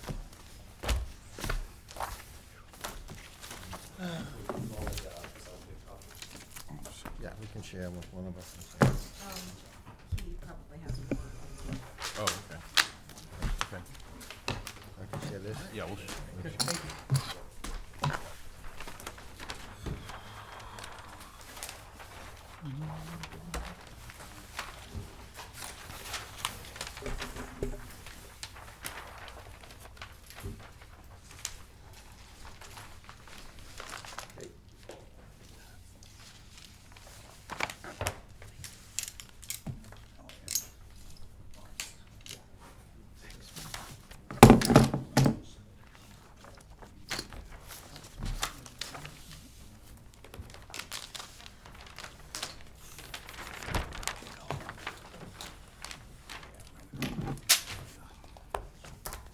Okay, we have a new public hearing. Notice is hereby given in accordance with the provisions of General Laws, Chapter 131, Section 40, that Kristen and Jeremy Ahern, 233 Gulf Street, Shrewsbury, Mass., have filed a notice of intent for the construction of barn, tractor pathway, and lawn area at 236 Gulf Street.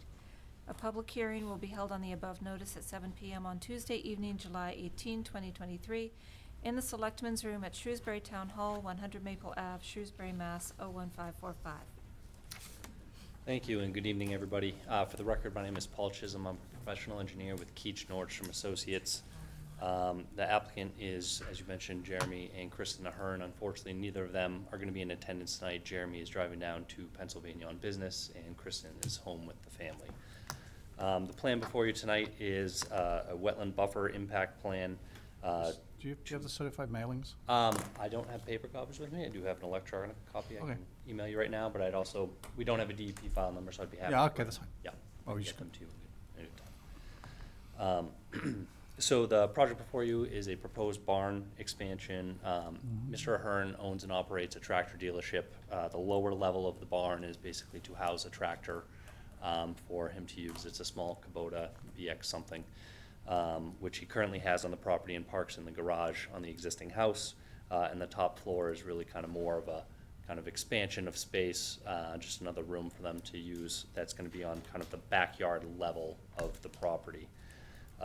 Basically, you'll also note that there's two stone paths from the driveway that extend back through the buffer into the proposed barn as well. Materials haven't been selected for that, but I think what the idea and thought is kind of like a cobblestone wheel path, if you will, just to minimize, obviously, the disruption that occurs in that area and make construction a little bit easier and that sort of thing. There's an existing rock wall that exists. It's basically piled rocks. My guess is probably from the time of the original construction of the property in the single-family house that exists kind of around to the east of the existing house and the barn, and part of this will obviously be to kind of push that out to make space for the proposed barn and additional yard area adjacent to the barn. On the property itself, there's a number of different things. We had Scott Morrison from Ecotech go out and review the site. He found wetlands, obviously, as you see here, along with a little bit of riverfront area. We've shown the appropriate setbacks on there. Again, nothing within the 30-foot wetland offset. Everything outside of that, we do hug silt fence, which is a silt fence and straw wattle, kind of along that in some areas, but for the most part, we're staying further away from that, out of the flood zone and out of the stream area and that sort of thing. So I guess with that, I'd be happy to turn it over to you folks. As I noted, DEP doesn't have a file number, so we'll be back before you on August 15th as well. And if there's anything that I can't answer, I think Mr. Ahern is available to attend next month's meeting as well. So, You all set? yes, thank you. Diane? Not right now. Martha? The width of the stone paths? Yep. Am I reading that right, that it's gonna be 1.5 feet? Yeah, about 18 inches for the And wheel that's path. all you need for a tractor, to get a tractor in and out? So it's not like a very large tractor. It's actually about the size of a car, if you will. What he has, it's like, I can get more information on it, but the wheels aren't all that wide. So we can, I can confirm that with him. Yep. Okay, they're It saying yes. it could vary a little bit, I suppose, depending on the actual material selection. Like I said, he hasn't exactly picked what type of paver, or if it's a cobblestone or whatever, but that's the general idea. And how high is the rock wall? It's only a couple feet, so it ranges from about 2 to 4 to 5 feet in areas. It's really, like I said, kind of a piled rock wall, if you will, so, just depending on where you are. I'm all set, thank you. Jason? Did you say Goddard went out and flagged?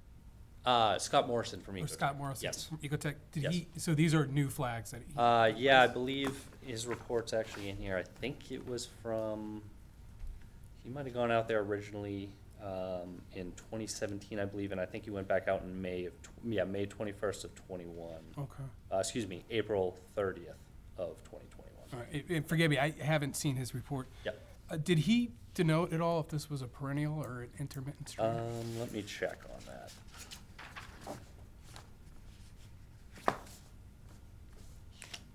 Bear with me just one. No, take your time. moment.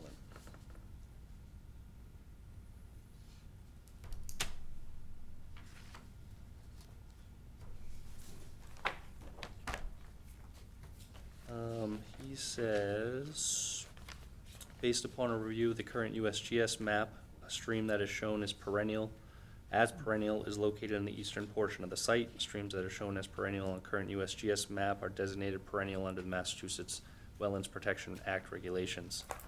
Unless the perennial designation is overcome, riverfront area is presumed to extend 200 feet horizontally. So I suppose he probably did classify it as that. As a perennial stream? Yes. Okay. Chris? I appreciate the stone path, and I assume that's gonna have, instead of paving it with asphalt or whatever, Yes. is that gonna have grass in between? Yes, that's the aesthetic that he's going for, yeah. There it is. Okay, I don't have any questions. but- So, just the 200-foot stream offset is shown on this plan, correct? There is a 100-foot stream offset as well. There's a 100 and a 200. Yes, Right, correct. so Yep. we're outside of the 200 foot. That's correct, yeah, nothing disturbs anywhere in there. And we're going to be doing some grading. What's there now where this barn is? Is it grass? Is it? So that rock wall kind of continues to loop around, and it's basically wooded on one side of that and grass on the other, as maintained lawn area. So it's probably about 50%, maybe 40% wooded, 60% grass, I would think the breakdown is. So will you be cutting trees to? That's correct, yes. You will be cutting trees Yes. to build this? Yep. Okay. Yep, the tree line, although it's a little bit difficult to see, the darker kind of squiggly line, if you will, that's the proposed tree line. Yeah, and so it just kind of cuts around for that one end of the barn there. So is the rock wall in that position now, where you say remove and reset rock wall? Correct. Is that where the rock wall is Exactly. now? And you're just going to do grading and put it back in that same? So it's not gonna be put in the same place, it's gonna be kicked out, so it's gonna be removed from its current location and kicked out. I'd be happy to get more clear dimensions on that for you for next And- time as well. And all this work is outside of the 30-foot no disturb area? Yes, that's correct. Okay. All right, I'm all set. Andy? I'm all set. Leah? Was it? Okay. Okay. Anybody have any questions in the audience?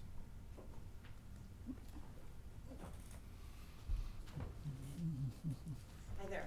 Can you tell I'm us? Paula Rubley. I live at 230 Gulf Street, through the woods from Jeremy, but I feel like it's Gulf Street night tonight, so. And I feel like I'm getting to know you all very well, and I really appreciate all the time that you've given to all of us individually when we've had questions, so there's that.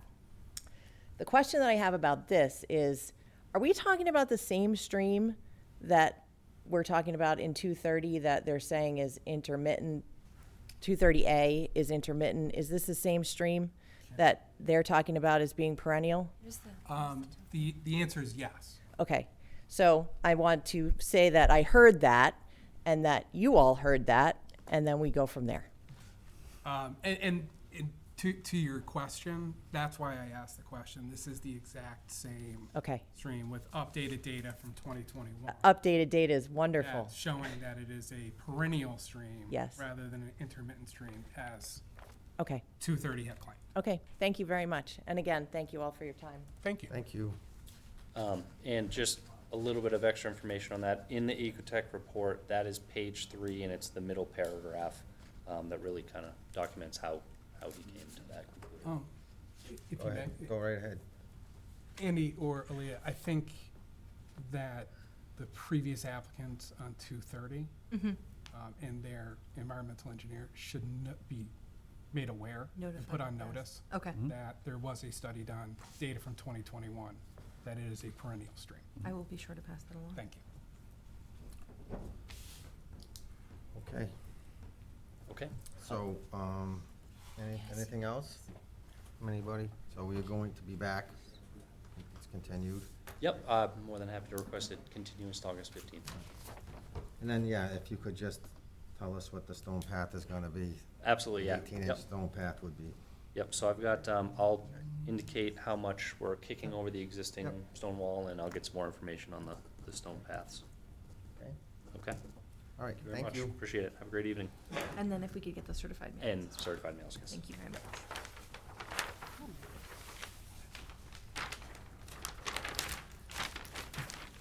All right, so now we're on to,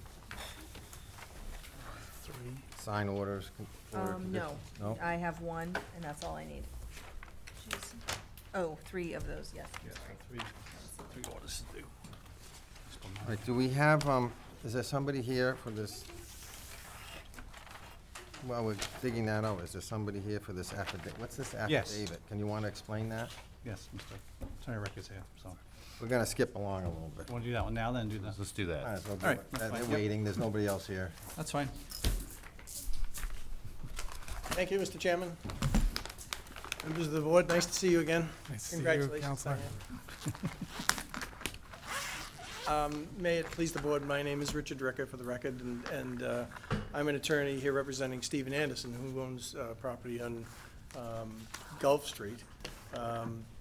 And we come before you tonight as a result of a title search, which determined that a deed that was done back in 1976, actually 1975, the description was so vague as to possibly include other property.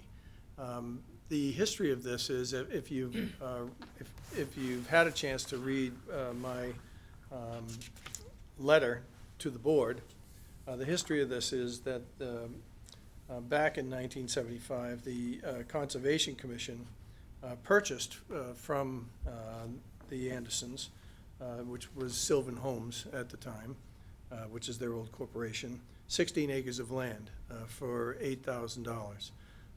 That deed went on record, and it contained a description that was, for lack of a better term, so vague nobody could figure it out. The reaction immediately thereafter was to file a corrective deed, which was filed at the Registry of Deeds, which specifically stated that it further accepted land northerly of Route I-290, which the grantor owned, intending to convey approximately 16 acres of land to the Conservation Commission, located on the southerly side of the 1967 layout of Gulf Street. I'm not sure if you all have a copy of what I submitted, but there is a plan attached to what I filed, which basically shows you the 2 lots of land that we're talking about. The one that the Conservation Commission was supposed to have gotten, which it did get, but the other piece of land, which is about 18 acres of land, which the Andersons intended to retain at that time. Essentially, what the title insurance company has told us is someone needs to acknowledge that corrective deed, frankly.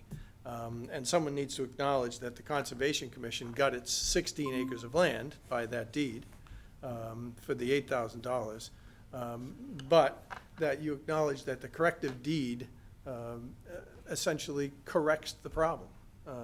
Simple as that. And with that in mind, what I've given you, dated June 30th, is my explanation letter. I could not find, and our title examiner could not find, anything on record whereby the town of Shrewsbury, acting through the Conservation Commission, accepted or assented to the corrective deed.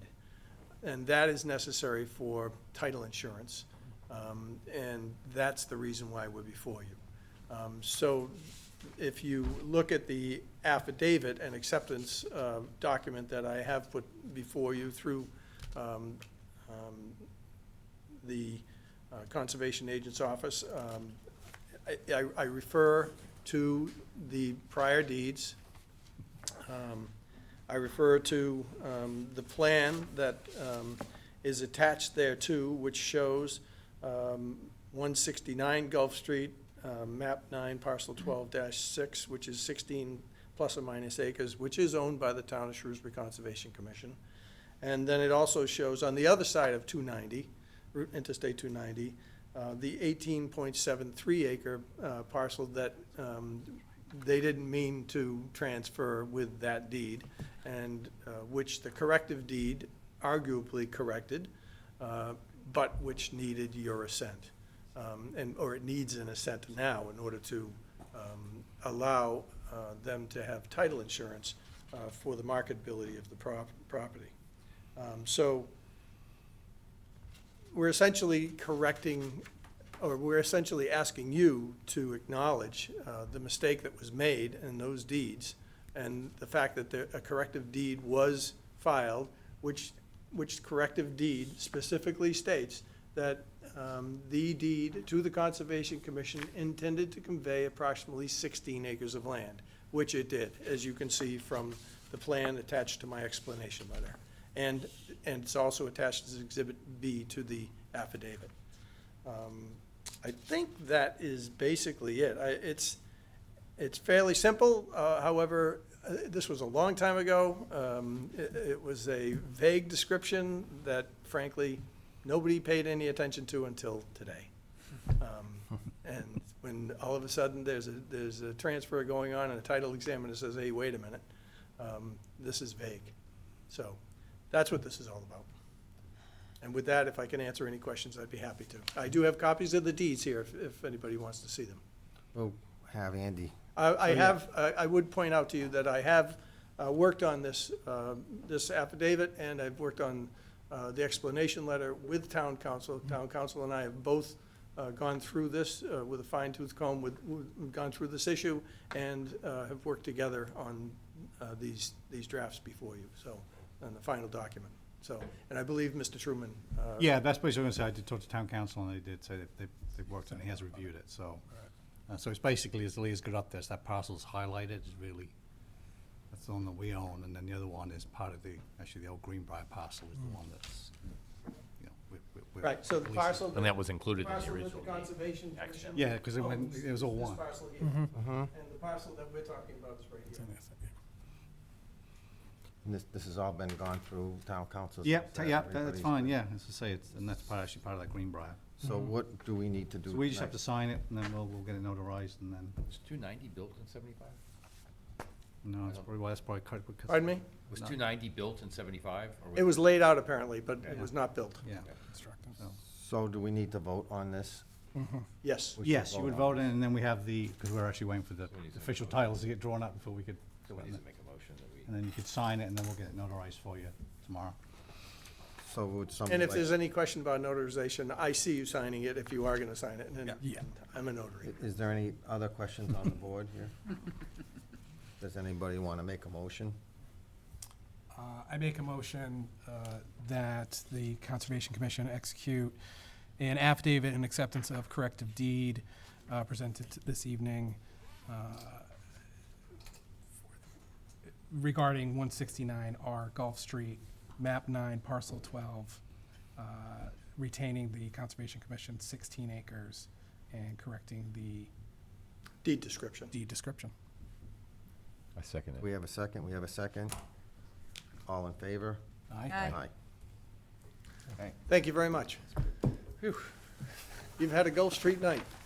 Oh, my goodness. I will tell you, I was, it was a very interesting evening to see issues that were in front of you early be corrected later. Yeah, right. I can't wait for that. Interesting. Thank you very much. Richard, do you want to notarize this since I you're will. actually Yeah, I think- I will. Okay, that would be good. I'll be happy to. So you're gonna take it with it and just Sure. get us a copy? I can stamp it. And, yeah, if you can Notarize just it, scan I'll get it back to you. Yeah, just scan me a copy for our files. Sure, Okay, that's fine. sure. Happy to do it. I'm gonna get that back. I have a funny colored pen. Do you have a They're normal gonna colored need pen? that for, Stamp it, close, everything. Oh, okay. You want me to discuss that. You want me to highlight that section? You need to, where did We the, can he discuss has a that. I little think. Still sign it. Discuss Okay, that. yeah, it's true. Oh, you're just, I'm just handing this You to need to this stamp part and to him. Yeah, no, he's gonna What I'll stamp and do- seal it. What I'll do is I'll take it to the office, stamp it, seal it, and get it back to you. Okay. Some of Okay. them took. And this was your free act and deed, everyone. Yes. Yes. Diane, this was your free act and deed, right? Yes. Yes. Thank you. You're all well known to us. I'll get it back to you. All Thank right. you very much for your time. Thank you. A wonderful night. Appreciate it. It Take was a care. fun night. Bye. We do it every month. Thanks for staying. From my Come side. back next month. All right, Okay, so we're on to. orders and conditions. Orders Yeah, and I have conditions. 3, according to my records. All right. Who wants to make a motion? What's the first one we have? 230A Gulf Street is our The first one. yep. Somebody like to make a motion? Oh. Sure. How do we phrase this motion? Well, you can issue a motion to deny if you wish. Yeah. Not issue an order of conditions. And I'll state the reasons why. So should the motion be made to issue an order of conditions? That's Yes. usually what we used to do. Right, so I will move that we issue an order of conditions regarding the notice of intent filed by Gary and Patricia Sweet for the construction of a portion of a single-family home and driveway at 230A Gulf Street. Second. We have a second. Okay. Any discussion on this? Through the chair, I would just like to make a note that this evening, the plan was presented to us, the notice of intent, and later in the evening, a separate notice of intent was heard, and that the same stream that had come up in the first hearing was discussed in both hearings. The older data on the notice of intent for 230 was quite old. I think other members of the commission, including myself, discussed that with the applicant in the hearing, not just this hearing, but the two previous hearings. We requested that a new study be done to see if the bordering stream was intermittent or perennial. The applicant refused that request. And then the second hearing this evening, we learned that newer data showed that the abutting stream was actually perennial, which would certainly alter the design and plan of, under the notice of intent. So I just want to make that point. Because of the new data, and also based on the fact that they were utilizing older data that we've requested to be updated, I can't in any good conscience vote to approve. So I will be voting to deny. Okay, Martha? I am of the same bent. I feel that I would like to look a little bit deeper into the more recent Certainly. portrayal of the stream. But because its status is still unclear and not recently investigated to the point at which I feel comfortable proceeding with the proposed plans for this house, I will also not be in favor of this motion. Diane? I think that was very well said, and I totally agree. Okay. And Chris? I'm not a fan of it, but I think we should also make sure that we get this information back to everyone. Correct. No, I agree. I mean, 310 CMR 10.58 doesn't say we can't ask for a new study. So we asked for a new study, and he decided not to do it. So it says a lot of things in that CMR 310, but it doesn't say we can't ask for a new study. So that's my opinion too. So so we want to take a vote? We can take a vote? All right. All in favor of granting, how should I, of not grant? All in favor, Issuing the an motion IL. was to issue an order of conditions. All in so- favor to issue an order of conditions? Nay. No. He hasn't asked that yet.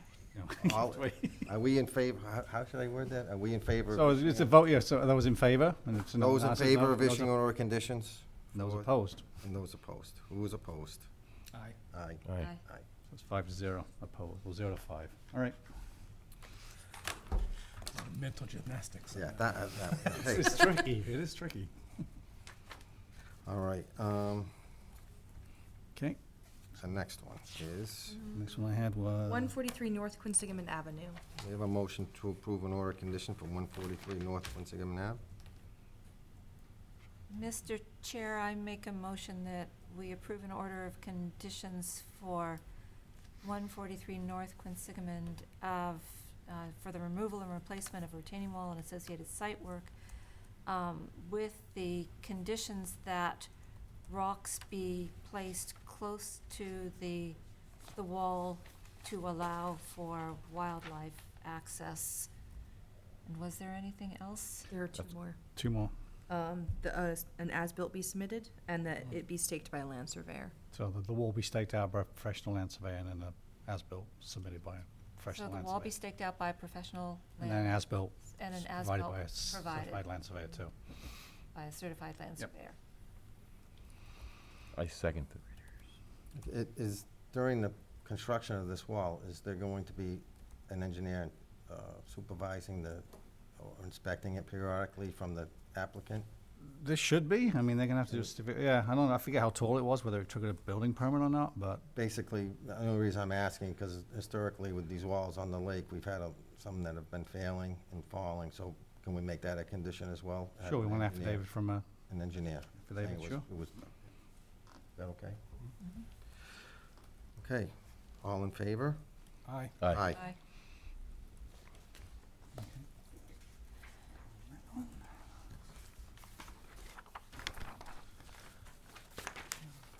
And our last is for 284 South Quinsigamond Ave. Mr. Chair, I make a motion that we issue an order of conditions for 284 South Quinsigamond Avenue for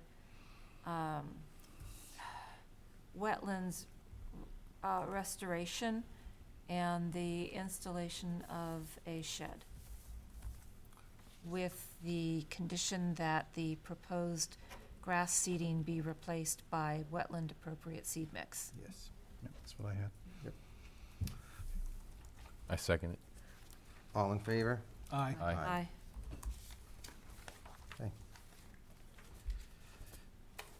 Do we have, is that it for the orders? Yep, just three. Do we have, we have the certificate of compliance? Yes, I just have one for you You have them tonight. already? Okay. So I am comfortable I suggest you issue a certificate of compliance for 175 South Street. This was a single-family home, and it's all set. Okay. For 75 High Street, I don't think I've received all their documents. This was also the construction of a single-family home, but they were requested to do a wetland restoration area on site, and I don't have any records of that, like any records from the wetland scientist saying, hey, this is going great.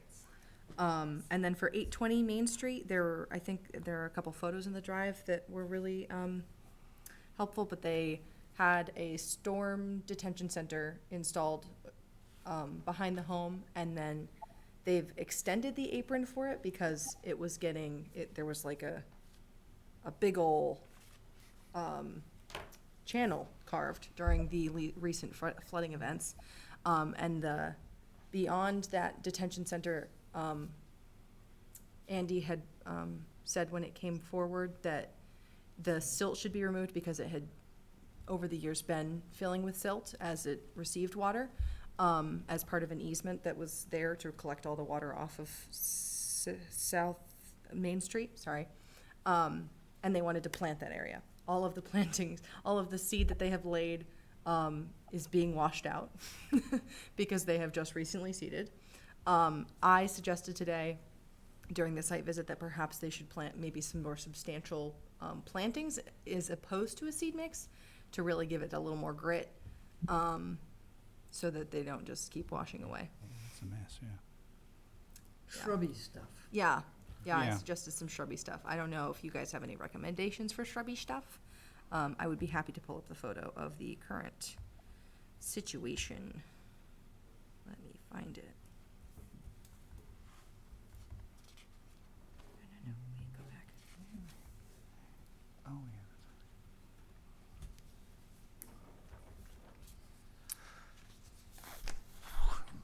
Sorry, it's taking its sweet time.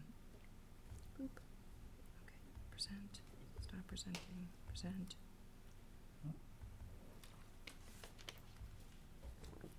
It's just me and the. So there's the detention pond. They've just recently extended that apron. You can kind of see some of the stone is, oh, that's, why am I doing that? Okay, there we go. I apologize. You can kind of see the new stone actually there. It's a little shinier.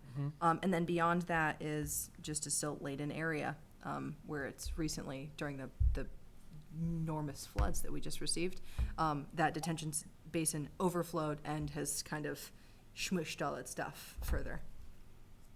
Technical term. Yeah, smushed is the most accurate term to use. Detention basin sized properly? Yeah, so I don't know if you remember, so this is the one, it's actually, there's a storm drain on Main Street, so it's a mass highway drain that went Okay. through, so they had to reroute it around the house. So they were kind of putting in the stormwater basin as part of that and the house detention, and then basically all the sediment that had been dumping there over the years, we suggested that they dig it out and put some kind of upland mix in there, because, Alright. you know, so that's really just basically in that area to stabilize. I think everything else is ready to go.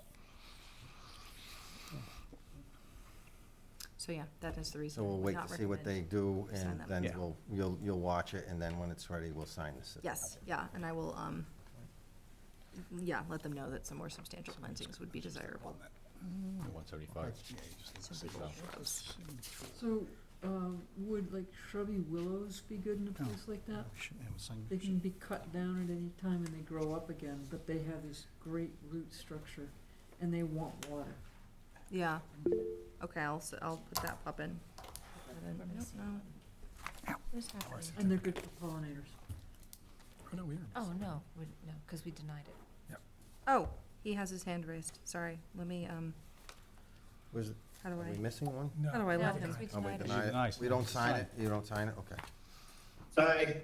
Okay, these are the applicants, for this project, so they will speak now, We can hang up and they can do that. maybe. Okay, yes, they will. My name is Zach Zetsky with JBJ Construction. We were wondering if the board would be okay with us planting sod in the current area. No, I mean, it's upland right next to the wetland. I would rather see some kind of upland mix. Well, That's what the original, that's what the original order condition said. Yeah, it's gotta be done and. We've started on a few other projects where, to kind of prevent like the washout, to kind of help, the other seed, grow in.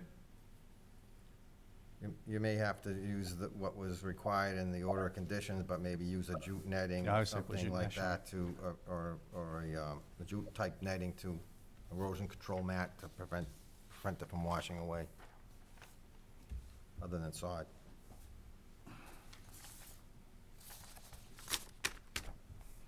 So you would suggest some type of shrubbery in directly in front of the stone and then seed behind it? I wouldn't deviate too much from what the order is asking you to do. I would just add, so you can give the grasses a chance to grow, some type of a erosion control mat that would go over it and stapled into the ground. We can try that. I should have sent, I should have gave, the picture that they saw today with the, like, the water from the flood. Cause that back area gets like, I don't know, almost like 5 inches deep in water on like heavy rains, past the riprap. So in that So- sedimented area beyond the riprap, it was, I did see the photo and I can attest that it was, you know, Yeah. pretty up a tree. Yeah, because the wetland line was right there, I remember. So it's going to be difficult to have seed be stable Yes. with all the rain that we've been having.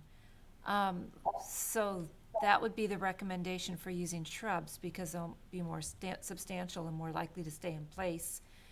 You could also perhaps go to plugs rather than seed Yeah, if you needed to get the stabilized right away and then put the seed in later when we're out of this incredibly rainy season.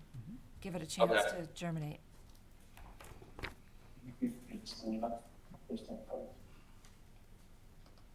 okay, yeah, we can do that. Thank you. Thank you. Thank you. That's all I got. Yep. We I have make a motion, we adjourn for the evening? Second. All in favor? Aye. Aye. All right. That wasn't as bad as I thought. My goodness Ken? gracious. Congratulations. How was it? Good job. Good first job. First time. And your first meeting. Super fun. Great job, You Ken. did a good job, too. Congratulations. Thanks, everybody. Congratulations, you guys. Thank you. That's.